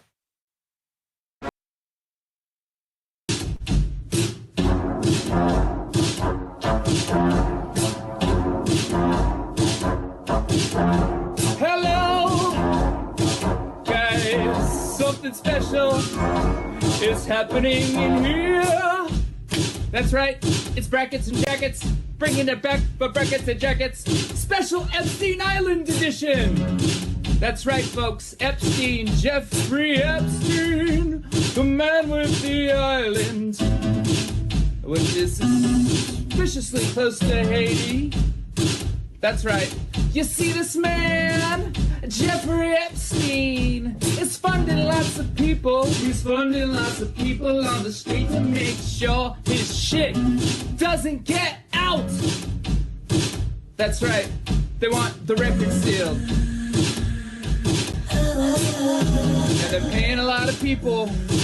Epstein's paying a lot of people. Oh, boy. For one, he's got a whole Mossad media matrix in America. And I would bet you anything that Alex Jones is one of them. Prove me wrong. That's right. Cappy's in the portal. Cappy's in the portal. Cappy's in the building with songs about Epstein. It's Breakfast Jackets Epstein edition. Guys, I had some epiphanies today. I had some real big epiphanies about some guys. A big network of guys and spies and lies and liars. All right, think about this for a minute, okay? The guy in Portland, the scientist that just got busted for producing CP, that guy is 1 degree of separation away from Epstein. Epstein, the investor that lives in West Palm Beach, Florida. I know a guy who lives in West Palm Beach, Florida as well. Investor as well. Also involved as well. And all is not well with these guys.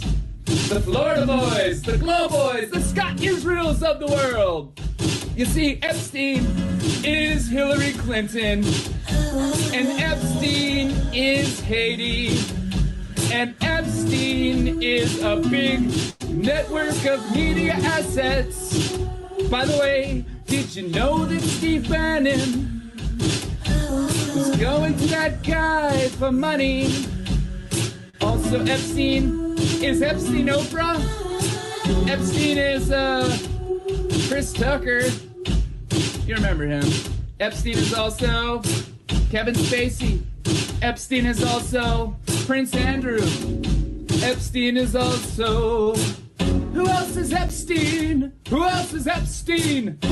Tell me. You guys know? Who else is Epstein?